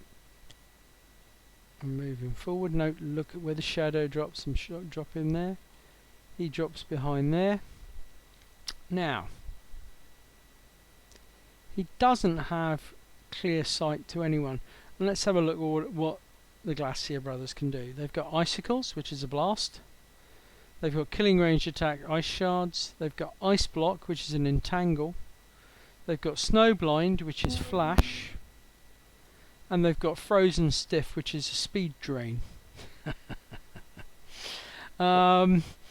Okay, so I think to make this relatively simple and to demonstrate cover, etc. again, I'm going to check the range to Dave.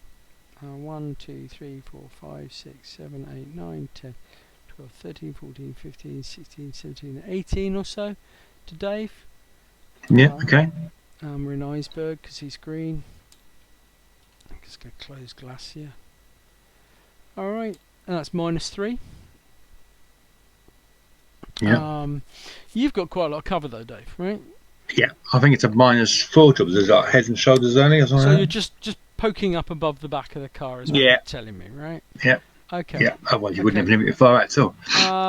So let's look at how that calculation is kind of worked out. Says he, thinking about how the hell did we do that last time, Dave? Combat modifiers behind cover. There we go. 10%, nearly all. No, head showing. No, it's head and shoulders, so it's -4. All right, so that's a -4 on the roll. So he's got -4. He's also got range 18, which is -3. That's -7. -3. Yeah, so that's -7. So that's really not very good. And just because I'm being nice, I'm fairly certain they don't have any skill rolls. Oh no, he's got +2 with a large group of attacks. So he's got +2 with his attacks. Yeah. All right. Yeah. So he's got +2 with his attack. So that's a bonus, and -7, so that's a grand total of -5 most probably. He's got 11.5 d6. So -5, that would be 6.5 d6. So to counter out all the negatives, including range, as we've already calculated in our heads as GMs, as a GM, I'm going to turn off the distance because I don't want it. I'm going to make a normal roll, and it's only going to be 6.5 d6 damage if I hit. Right? Does that make sense? Right. So he spread the attack. thing. Yeah, he spread his attack, trying to cover the area. A whole icicles, little shards of ice just go flying across, hitting the whole area with that attack. Yeah, and so it's a 0 modifier roll, so it's a straight to hit roll. So let's do it. Right, he'd hit DCV 9 or less with that roll. Yeah, and I'm 6. So that's a hit. Okay. Right. But he dropped his attack down to 6.5 d6, right, from 11.5. Yeah. So yeah, it's just like half strength almost. Okay, so first of all, the key point there is the fact his normal roll, which if I clicked on it, is going to roll the 11.5 d6. So we're going to use quick roll because it's just quick, right? So 6 is already in there. I tick the half. I click the button. Alright, there we go. So it's called a quick roll rather than his icicle attack. So, but it was, I wanted to do it quickly.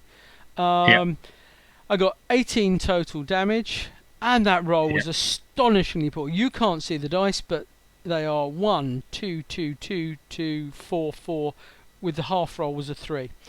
That's really poor. Dave, you've taken 18 damage.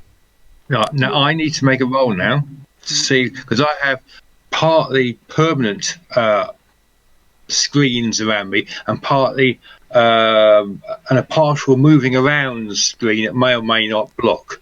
So I need to roll. Dave, which is much easier expressed as most of my armour's just turned on and some of it needs to make a roll to work. And that's what I'm going to do now. So I'm going to hit Ra's chance, see whether it happens or not. I succeeded. So let's be clear. David's Ra chance basically activates his armour, +8 PDED. And it's where the Sun Disk of Ra will try and intercept incoming attacks. It always intercepts some of it, but doesn't always get there in time to intercept all of the attack. And so it's a 13. So he's built a custom roll called Ra's Chance. It's a 3d6 roll to hit a target number of 13. And he just clicks it whenever I fire something at him to whether his armour works. And it does. So that's success. So he's PDED's risen. So what is your sum total of your PD now? ED, because this is an energy-based attack. ED. No, ED. actually, this is defined as a PD attack. It's an energy blast which affects PD, so it's PD, just to make sure we're clear. 20 PD. Okay, so you laugh off his 18 damage. I shrug. And the body. So you get slightly chilly, and the icicles just go flying off of you as they hit. I laugh at these snowy things. And if we were to get more into the role-playing aspect, rather than just being a combat example, it's Ra's Sun Disk from mythology.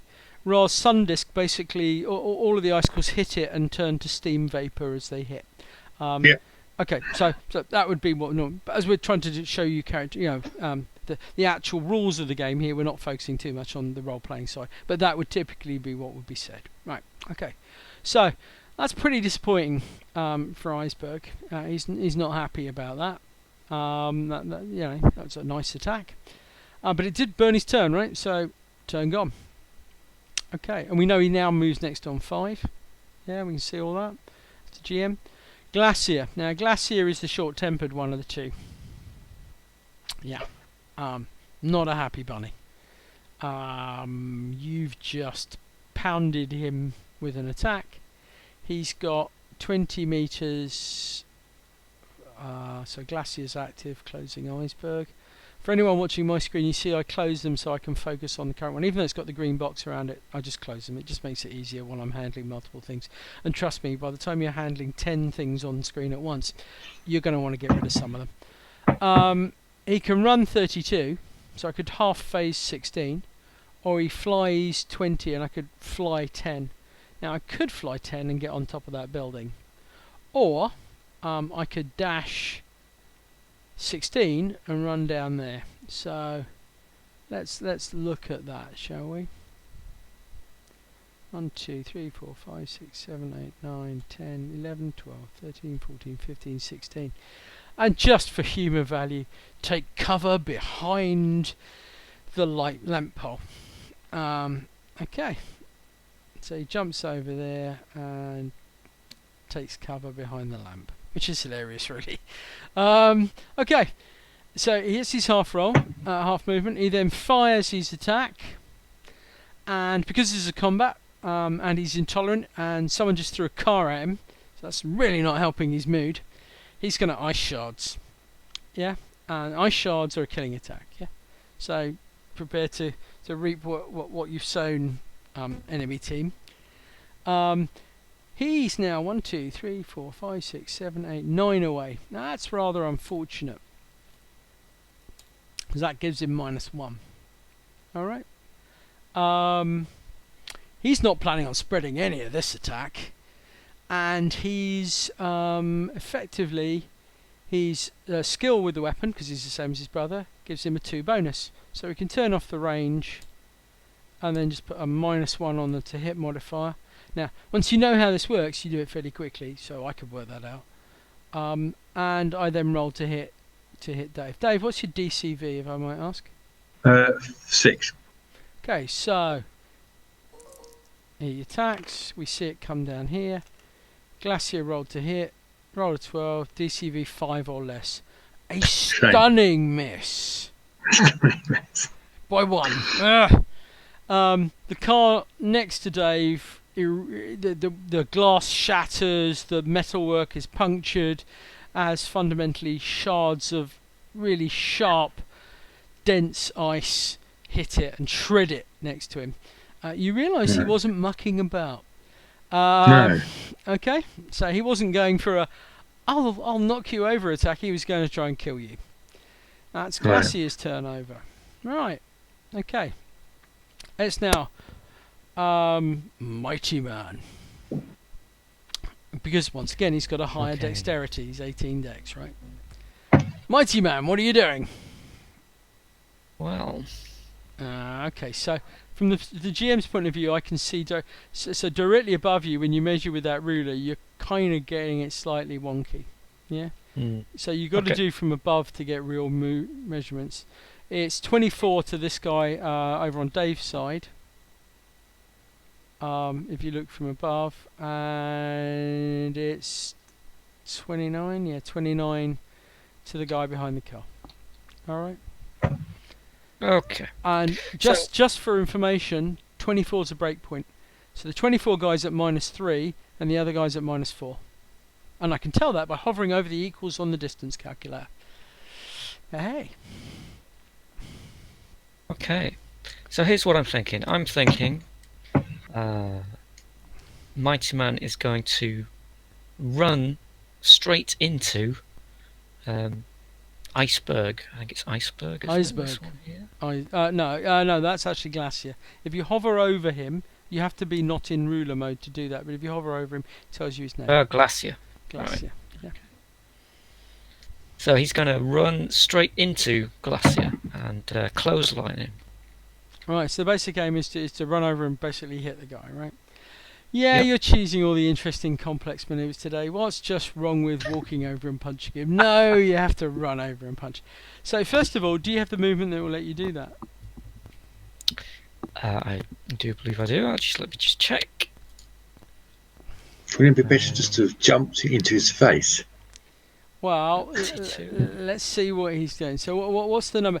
Don't forget, it's the smaller number of the two, John. The other one is non-combat. Right, second number non-combat. 16. 16. So 16 is not looking like it's a great number, right? Yeah. What's your leap? Leap is 18, so that's not much better. Not much better. So sorry, you're slightly out of range. Okay. Can you push his leap? Oh, Dave, you're bringing in champion stuff. Uh, yeah, I believe you can. Yes, you can indeed push your leap, and do effectively more distance for travel, I believe. However, I think John is looking at trying to get down to pick up this rather interesting article here and throw that. Yeah, or you could just pick up the car next to you, John, which is no half phase movement, and throw that down at the guy. Do you know what? That sounds like a great idea. Let's Here's carry what I on. recommend. Just so we're really clear, it takes you no movement to pick that car up, right? Yep. So you could do it. Then you could walk the car for half a move, so you're moving towards the enemy.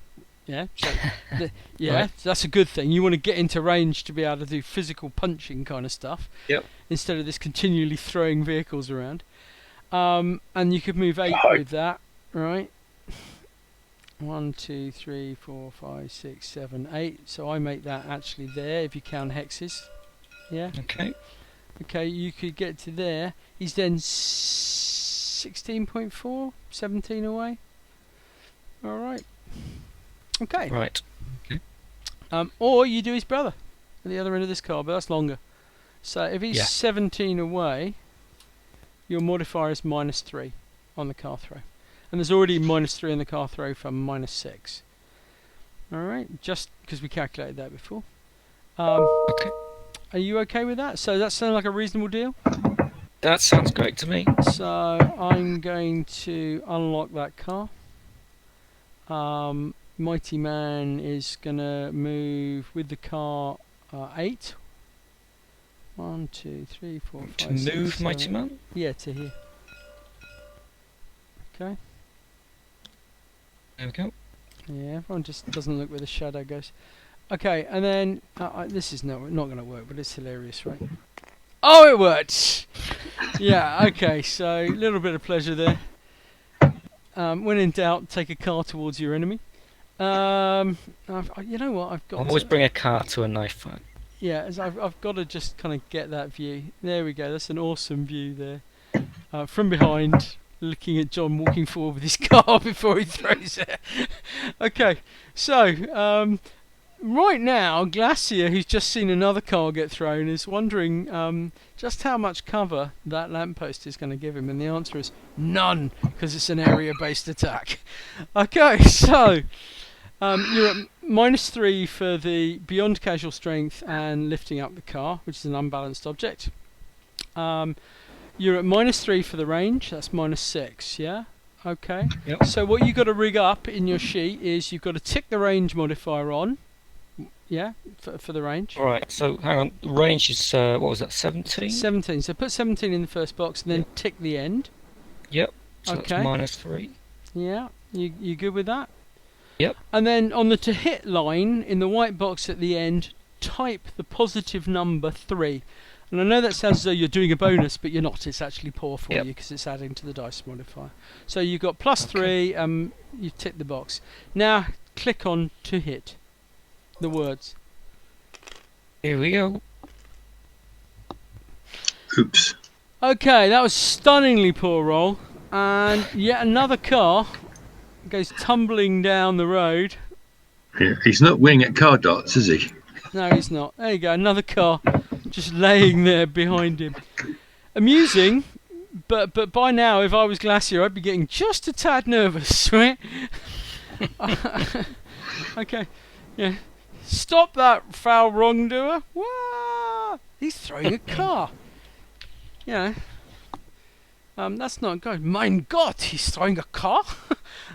One thing's for sure, I'm not paying the insurance cost for this. Yeah, that's right. And neither did any in the Golden Age either. Okay, right. All those trials and tribulations happened later in comics books. Okay, so we've had Mighty Man's go. John, did you... and this is important now, this is your first phase in this go. Can you deduct your movement cost, which is 2 endurance, and your strength, which is 5, for a grand total of 7? Dave. Yeah. This is your first phase in this turn. Would you mind working out what you're going to do? You've just seen I a am car going. go flying past, right? Yeah, I know. Yeah, a bit of cover. I am going to move my character half phase over to here. Why? So I don't want a -1 distance modifier when I hit the bastard. -1 for distance is up to 8 meters away, Dave. Was I? I thought I was No. 9. Yeah, you only need to move forward 1. Well, Okay, but sure, hey, whatever. got to look good. It And looks then, good, yeah. And that's the whole Yeah. reason we're here, right? right, I'm pretty pissed off with this bugger because he attacked me and I didn't do a thing against him. So I'm not sure you wanted to say that on a recorded session, Dave. But Sorry. sure. My apologies. Um, Anyway, you're rather angry at this miscreant. I'm rather angry with this miscreant. So I'm going to use my 2 levels of skill to add 1 DC level damage. I'm just going to do a straight to hit. Okay, you bear in mind he's got. I'm going to give him says I, looking at the chart. Behind cover. I'm going to give him -1 for that cover. Yeah. All Okay. right? Yeah. Okay. So I've got to put a 1 on my to hit, yeah? Yeah. If I was you, I'd. Okay, yeah, sure. However you want to do it. Yeah. Okay. So I'll in. Ready? Don't forget, you're Yeah. still versus his DCV. Right? Oh, yeah. I'm course. just putting that, and you know it to be 6. Yeah. Okay, just make sure we're clear. Okay. I would have spread some attack. Yeah, but I'm just a bit annoyed at the moment, so I'm going for damage.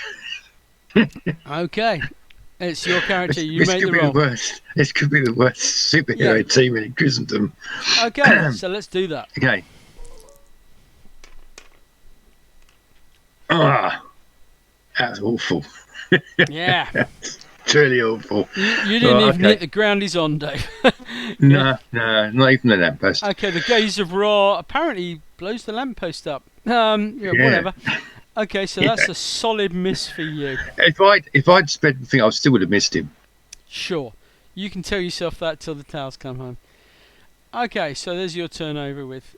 Okay, from people watching this from the GM's perspective, notice how easy it is to just keep control of the turn, right? I know who's going next. I know that Mighty Man is up for a hiccup moment because he moves on 6, everyone else moves on 5. And he's standing in the open with no cover. But we'll come on to that in a moment. So we go through to 4. I know there's no one in 4. No one's holding. Go straight through it. Go to 5. Note that it's being announced here. So that what we're seeing is turn 2, segment 4, turn 2, segment 5, and now it's telling me it's a GM phase, iceberg's up, iceberg's gone green, I open him up. Simple as. Easy to run as a GM. Okay, Iceberg is just a tad worried about his brother right now. Yeah, because that's not nice behaviour, is it? Throwing cars and blasting people with eye beams of red mystic energy doesn't do well in anyone's book. What are we going to do? What does he need to get to behind that car? 1, 2, 3, 4, 5, 6, 7, 8, 9. Yeah. So, just because we can use a power and it's fun, he flies, which is sliding, ice sliding for him. He ice slides along, round that car to the back of that one, and then finishes and slides gracefully into the behind the car and just touches against it with his hand. He braces himself and he's just poking heads and shoulders round the end and looking down at the miscreant car thrower. Dun dun dun. So let's look at that from his perspective. Yeah, I can see the guy. He's got no cover and I've got him dead to rights. Okay, so that's just the way it's looking. Okay, so in terms of range, because it's a bit long to calculate, you'll notice I've gone vertical. And funnily enough, the player and the GM are both calculating it to be 15, basically. Alright, so I set Iceberg up with the 15 distance. That's a -2. I'm just going to throw that into the mix. However, I know he's got a +2/3 skill, so I turn it off again. There's no other modifiers. There's no cover. There's nothing. It's a straight roll. His skill counter's out the range. It's just down to what attack I want to use. And the pair of brothers at the moment, from a role-playing point of view, are just quite angry that entire cars are being thrown at them. So they're going to resort to killing attacks, because why not? So Ice Shards gets thrown to hit first of all. So let's make the roll against Mighty Man. I would hit DCV 7, Mighty Man. In your secondary characteristics, can you please open it and look at what the first of the CV values is? Okay, well, that's 6. As I hit 7, which is higher than 6, I hit you. That's a shame. Okay, and you're now just about to get a large amount. You watch, it's going to be a pathetically small roll. A large amount of ice shards at you. Ready? Let's do it. So, ice shards gets fired. And, classically poor stun roll. Really bad body roll. No, it's not actually not that bad. 461. Okay, so, first things first. I happen to know you're one of those sneaky characters who has damage absorption or damage reduction. Because of your ultra strong skin and dense physique. Yes. So these ice shards don't quite penetrate as well as they could against a normal human being. So I know for a fact you knock 25% off of all the damage you take, right? Okay. Yep. So first of all, the body 11. Now, what's your resistant defense, John? In the secondary bracket, you'll have PD/R. What's the numbers after it? Now, I bet you, because the way your character was designed, it's got some 4 digits there rather than 2. Would you like to tell me what those 4 digits are? Okay, physical defense resistant is 15, 19, 3, 7. Okay, right. Okay, 15, 19. So, you appear to have 15, 19, 3, 7. Gotcha. You've got 7 resistant damage against body. Okay? So, you resist 7 body if it hits you. In addition, you take a... Oh, that's a really good point. Do you take the damage off for damage reduction before or after? That's fascinating. I'm not sure I know the answer to that. So... and you as a player, I bet you haven't looked it up. There you go, spreading the blame. I have no idea. Yes, spread the blame quickly. So what you're saying is, do you take it after you've deducted the defences, or do you do it before you apply it against the defences? Yeah, you got it. That's exactly what I'm asking, Dave. Luckily, I have my hero system rulebook directly in front of me. And one thing I want to point out to anyone: a lot of people think that when you're playing in a game like a tabletop simulator, which this is, that everything you need should be in the tabletop simulator. That's just stupid. Yeah. I've got books in front of me. I'm a GM. I've got iPads in front of me. I'm a GM. I don't need to be looking it up in the game. That's just craziness. If the players don't have the sheets in front of them, it's fine. They can look them up in the game. But as the GM, I'm supposed to have all the books, and they're supposed to be near me so I can grab the ones I need and look stuff up. So don't get hooked up into, why isn't it in the game? It doesn't need to be in the game. It actually needs to be available to the GM in the real world, which is where he can quickly look things up. Yeah, and even players could do with a second monitor so they can put the character sheet up there nice and easy to read. Exactly. They could have it on an iPad in front of them, or they can have it printed on paper in front of them, or a book. All of those work, right? And a lot of people forget them when they're on a computer. They just think, the computer will do it all for me. No, actually, this is a tabletop simulator. Simulates the table. Doesn't mean you have to have everything on that table. Damage reduction. Here we go. Using damage reduction. Apply your defences normally to the damage done by an attack. The damage reduction applies to the remaining damage. Okay, that makes that clear. Okay, John. He's done 11 body. Okay? You've got 7 defense, right? Okay, that's the second numbers set, yeah? Okay, so your 7 defense kicks in. Okay. and your 7 defense basically gets you 7 from 11 is 4 damage going in. Okay, and that's going to be against your body. However, you reduce by 25% all the damage, right? 25% of 4 is 1, which knocks it down to 3. So you take 3 body. So would you like to alter your little stuff on the back and reduce that? Okay, Done. deduct that. That's perfect. Now the next question is stun damage. Okay, stun damage going in. What's your first set of defences? So that set of 4 numbers you read out, what were they? It's 19, wasn't it? 15, 19. Okay. Those were the first 2. Okay, so 19. Your 19 comes off the 22 and leaves 3. Okay, a quarter of 3. I think you round up. It's going to take 1 off, so you're going to take 2. However, if I remember correctly, and I'm sure someone will correct me if I post this, you got to take a minimum of equal stun to the amount of body you just took. I think from memory. So if you took if you took 3 body, you've really got to take 3 stun, even if it's less. Okay. So can you knock off 3 stun? Done. Okay. So that's actually a piercing attack. You're bleeding. Yeah. The ice shards ripped you up as it hit, and you're bleeding. Your physique absorbed some of the damage, and your armour absorbed quite a lot of it.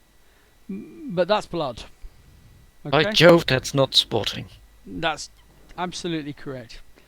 Okay, so that was Iceberg's opening go. He wasn't impressed with you, and just for once to show I'm not a bad GM, I'm going to deduct his endurance. He did 10 moves, that's 1, and he fired 2.5 d6, 6 endurance, so that's 7. So there you go, done. Right, and we're coming over to his brother.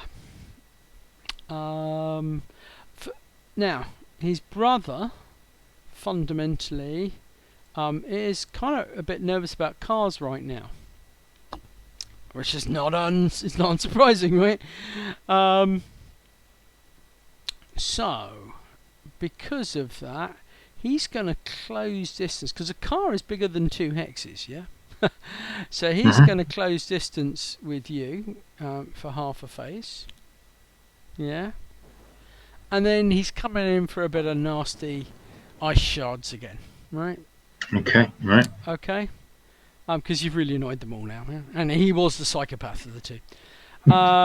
Okay, so Glacier's coming in. He's got a roll to hit. Alright, he's rolled to hit is he's got a bonus of 2. There is no range. Oh, actually it's technically 1, but there's no modifier for it. And he's got a bonus of 2, so I'm putting that in. And I'm now rolling to hit. See whether I hit you. Okay. Oh, Oh my god! Really? Okay. Right, point blank range. I give up. Okay. Alright, yeah, that's wonderful. Thanks for that. Okay, so but considering we're resting with 2 cars and a gaze beam. yeah, alright, so some stunningly bad rolls going on tonight. Okay. And for all watchers, don't forget these are physical rolls with physical dice in a 3D physical environment. It's a simulation of physics. Those dice are being spun and rolled. Yeah? Okay? So this is not a random number generator, it's not an RNG spewing out predictable non-random numbers. That's about as real as you can get. There's physics involved in their spin, right? Okay, so we go there, and that's a horrible waste of my time. Mighty Man doesn't have a phase this turn because he's 1 speed less.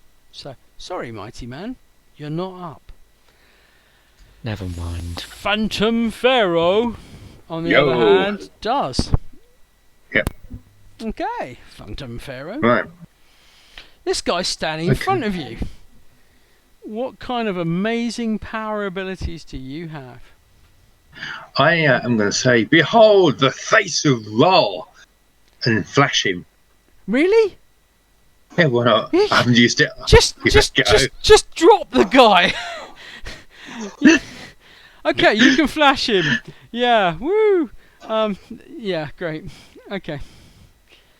Huh. No. All right, let me just check. Yeah, he's wearing a visor. Yeah, sure. You flash him, Dave. Yeah. Don't look at the character standing in front of you and what he's wearing. You just flash him. Yeah. Look closer at the character. Has he got goggles on? Has he? Look. Oh shit, he does, doesn't he? Yeah. And what word did you use? Doesn't necessarily mean he's going to stop. Dave. Yeah. Recording. Okay. Okay, so what have you got? I would really just blast him. I'll blast him then. Yeah, I'll go with the GM's advice here. Subtlety is out the window. You know he's got No subtlety. CV. You've observed his CV of 6. What's your OCV, Dave? 6. So it's 50-50 chance of hitting. You've got modifiers for your attack of 2. I'm going to use my skill this time, Yeah, but I won't spread. I'm just going to do the skill. Okay, yeah, sure. All right, fine, do that. He's going to hit soon. Right, sir. Yes. Wow. Okay, that's. Ooh. Wow, nice. Okay, Yeah. so you've hit him. Yeah, Oh yeah. Yeah. Now do the damage, please, Dave. It's a full Right, okay, gaze so of it's Ra. a full gaze of Ra, yeah. As you hear all those dice in the distance rattling away. 34 body 9. Now, the rather disappointing thing about our friends is they're slightly, as you would expect from people made of ice, glass cannons. Ice cannon, as a matter of fact, in this case. They only have this is an ED resistance, yeah? They only have an ED of 15. Yeah? Right. Yeah. Okay. So, the 15 that they're being attacked with is going to leave them exposed to what, Dave? 34 minus 15 is? About 19. Correct. So 19 damage. Okay. So I cross him off for that, and that takes him down to 21, which is painful. Okay. Oh, as you bathe him in the unearthly light of Ra. Absolutely. Okay. Don't forget it. And then his body of 9 doesn't get through his defences. No. He's got enough defence to shrug that off. Now, knowing you, you're going to ask for, can I knock him back? Go on in. Yeah? Why not? Okay, so knockback. It's based on 2d6. Yep. And you've got no modifiers. Because you're not using a killing attack, he's not hovering, he's not doing anything, it's a straight roll, yeah? Yeah. So it's based on your body. Your body is 9. Mhm. You make the 2d6 roll and deduct 1 from t'other. So you used quick roll, no doubt. Yes, you did. Well done. You rolled a total of 4. Now, I never remember whether that's good or bad. Well, it's less than his 9, so he goes 5, doesn't he? Is that correct? Yes, because he rolled effectively poorly. Your body was high. Okay, so he goes back. I think 5. 1, 2, 3, 4, 5. So he doesn't hit the cars, but stops just there. And presumably prone. And prone, but I'm not in that crunchy little space. I'm not going to flip him. Okay. Well, yeah, just for amusement value. There you go.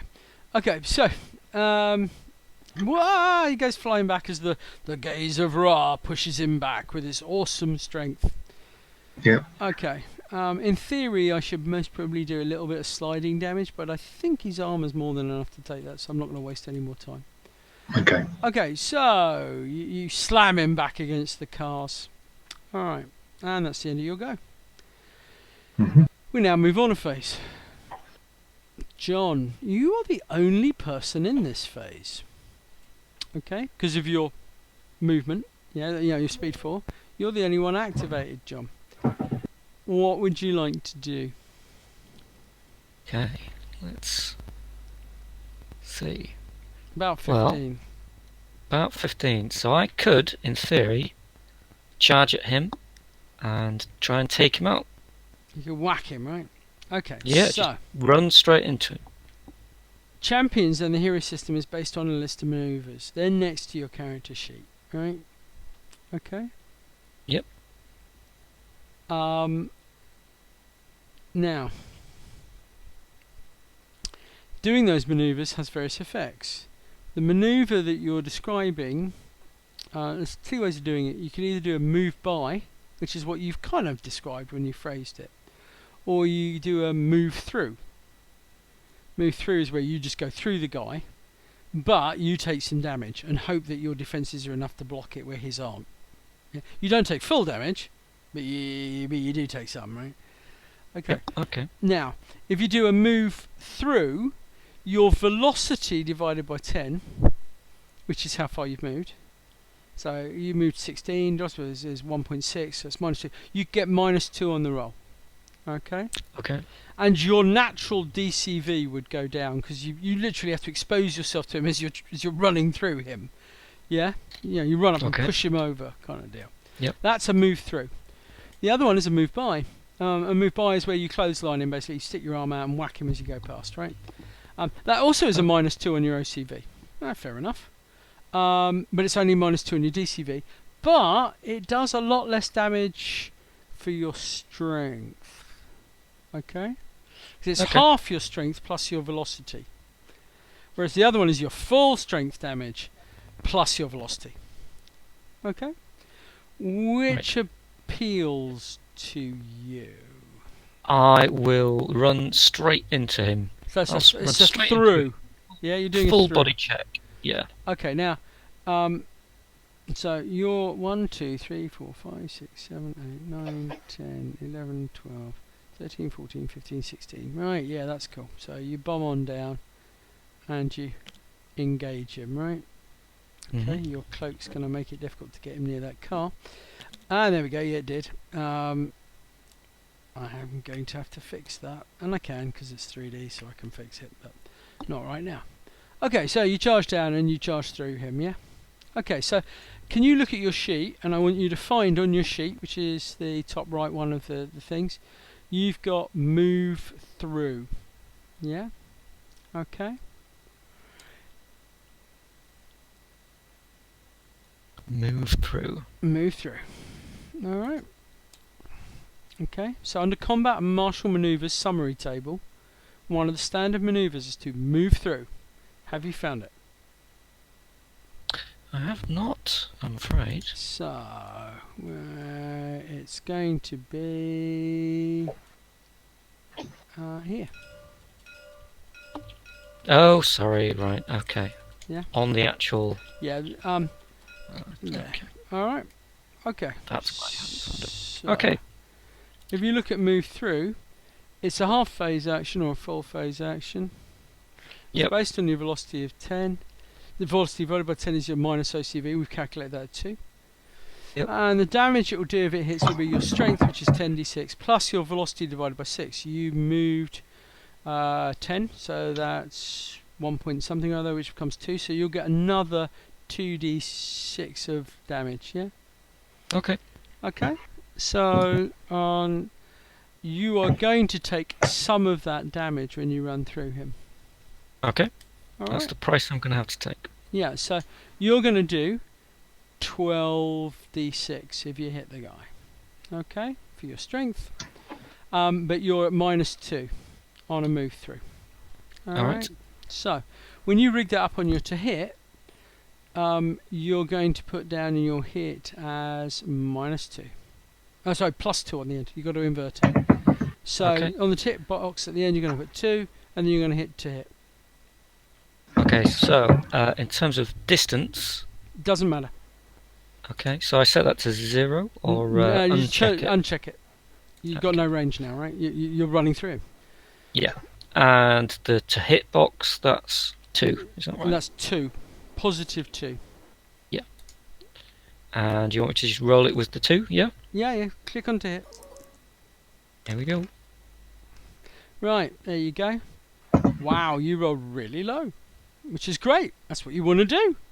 Cool. As a matter of fact, you rolled 4 because it's including the +2, so you rolled 4 on 3d6, which is awesome. You should be able to confirm that because you see your dice roll underneath. Can you tell me what your dice roll was? I'd be very interested to know. It was 1, 1, and 2. Wow. Okay, Yeah. you deserve that. Right, so you run straight through the guy. No amount of defence is going to help him, right? And he's had his go, and I don't want to abort, and we're kind of getting up for time now.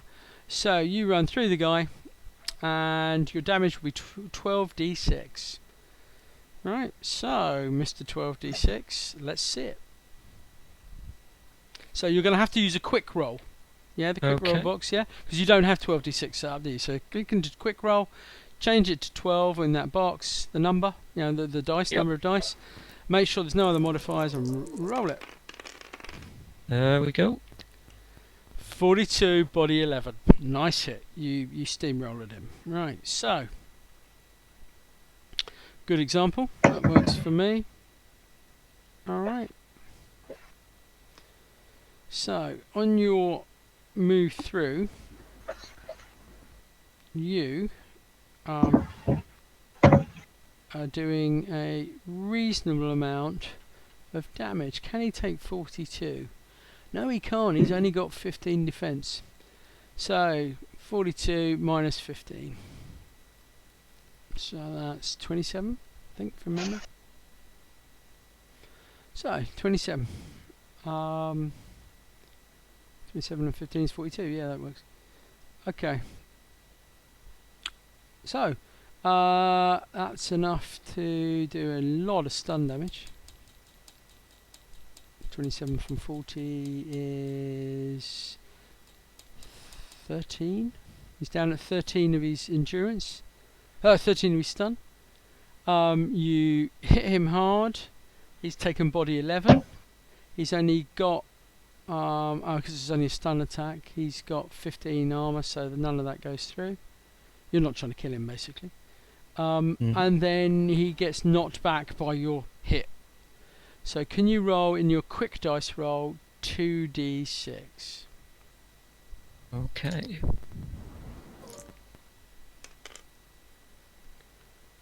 Seven from 11 is 4, so that's 8 meters. He gets knocked back 8 meters. 1, 2, 3, 4, 5, 6, 7, 8. Back to here. Wow. Okay. Cool. So he goes flying.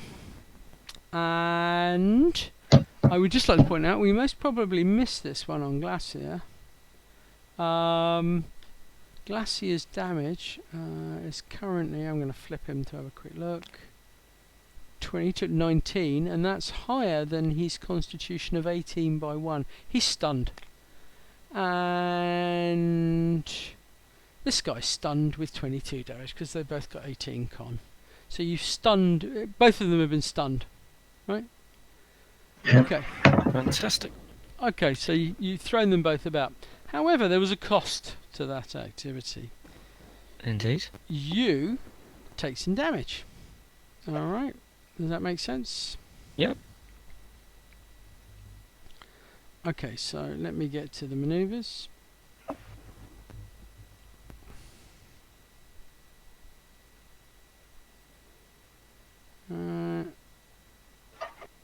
Okay. Fighting manoeuvres. Where are we? Manoeuvres, standard combat mode, 57. Right, gotcha. You did a move through. Now, what I don't know is why. What determines whether you take, because it says over on the sheet, half or full damage. Yeah? Move through.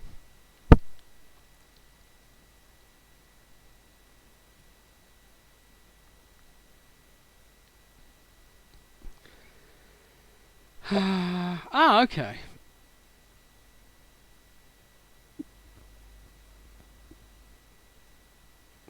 You make your roll, you've done that, you deducted your negative, you've done your velocity damage, the target takes full,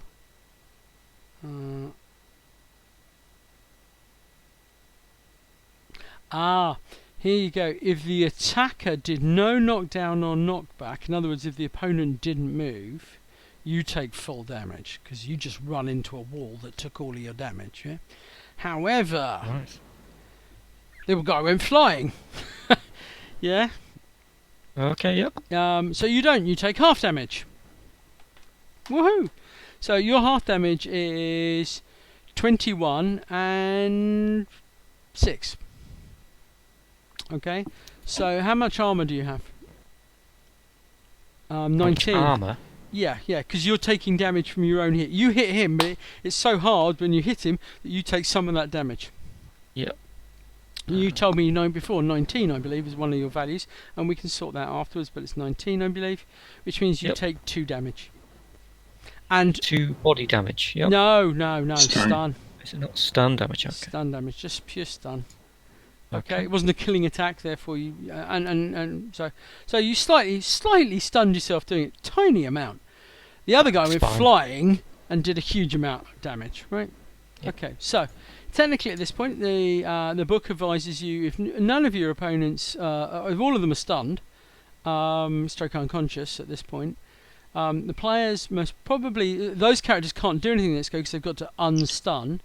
And you could most probably run up and wrap a car around them, or do the. It's not really super chivalric or comic book to sit there and just keep on attacking them while they're stunned and keeping them stunned. That's D&D, right? That's where you do that stuff. This is Champions, and the answer is you've managed to capture the dastardly duo of Glacier and Iceberg. Excellent. Okay, so well done. You've managed to finish the combat round and defeat your opponents. I'm going to end combat, so that's all going to change now. Click, and there you go. And well done.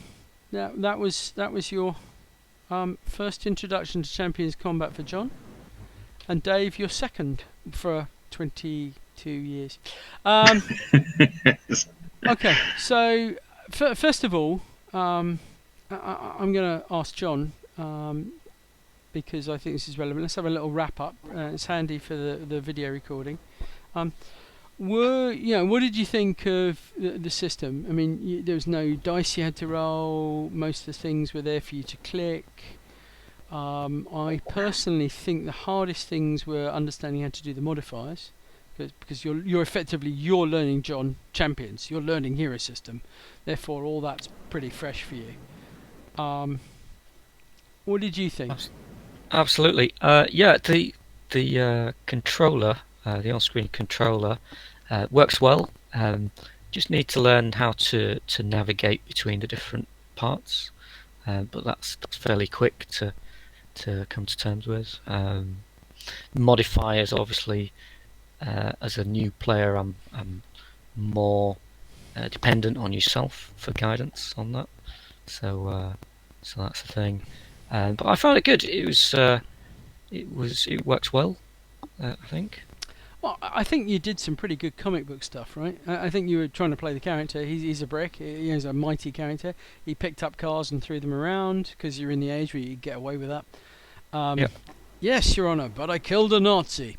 Kind of works every time, right? Absolutely. And I liked the clothesline maneuver running at them, and I like the way you described that, and the game handled it. And it was good. We could do the measuring and the movement. That worked well. I suppose the key point is, am I seeing any downsides to this from playing in this 3D world, this tabletop world, compared to what I would play in on a tabletop? Well, number one is the cars and the vehicles are all there, and they're electronic things I put on the table, so that's pretty cool. Number two is I thought the graphics were quite good. I mean, you could sit there and see from the character's perspective very easily what they'd just done. That was fun. I liked the interaction from that point of view, and I think it helps to be able to visualise easily when playing things like this. And and let's be absolutely straightforward here. This scenario and loading the characters up, I did. However, the buildings, the cars, the road, everything was available on Tabletop Simulator's mod workshop. I just went shopping and paid no money because you don't have to pay; it's free, right? So I went there and I got the cars, and I went there and I got the buildings, and I went there and I got the road, and you put it all together and you make a street, and it was that simple, right? Really, that simple. That's pretty cool. If it was real world, I'd have to buy those items. And who's going to buy 30 cars, like a crowded street would normally have, right? Who's going to buy that, right? They're not. If you drew it, you're just going to have drawings of cars. Yeah, that's okay. But it doesn't look like this. And I think that's a nice thing. And number two is, I know for a fact these cars are actually relatively... They're okay, but they're not great. I've got some 1930s cars that I've done and I'm ready to load. And they look fantastic. Yeah. I mean, we can even... I've got some German vehicles. Yeah.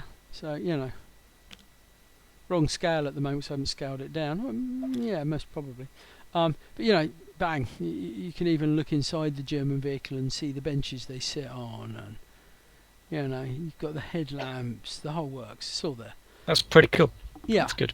So, we can up the game even on where we are. But I thought this was a good advantage, a good start point. Right, Champions. It comes across as really complex, and people are quite scared in some ways for it, realistically. And I've seen that reaction online. Yeah, spreadsheets is the universal cry of fear. Playing it, I didn't think was excessively complex. No. I heard Dave in the background say that, but John? No, I didn't think it was that complicated at all. I mean, obviously we had to look up the throwing of cars. Once we slicked that, it was fine. John, what did you think? When you took some guidance, obviously you didn't know all the modifiers, but now you've seen that and you know roughly where to look. Does that seem reasonable? Yeah, the framework is pretty quick to get your head around. You know, once you get the general approach, it's fine. Yeah. Okay, fine. All right, I'm going to switch over. Thank you for that. It's nice to have somebody who's never played Champions before play it, and get to see it and try and design a character. So that was good. Dave, this is your second outing, right? Yeah. You did this last night, and you faced some attacks last night. I think you took more damage from a bunch of soldiers last night than you did today. Well, he was firing at me with a machine gun. I mean, hello. It wasn't a machine gun. Well, It was a KAR... semi-automatic rifle, whatever. Yeah, KAR 98, right? So, yeah. But he still did more damage than these guys did, and they had huge attacks. So, yeah. Personally, I'm going to say that I think you're lucky. Secondly, second time outing, right? So you saw the system last night, and you played it through, and there was some learning curve for you. Second time round, how did you find it? No problems at all. No problems at all.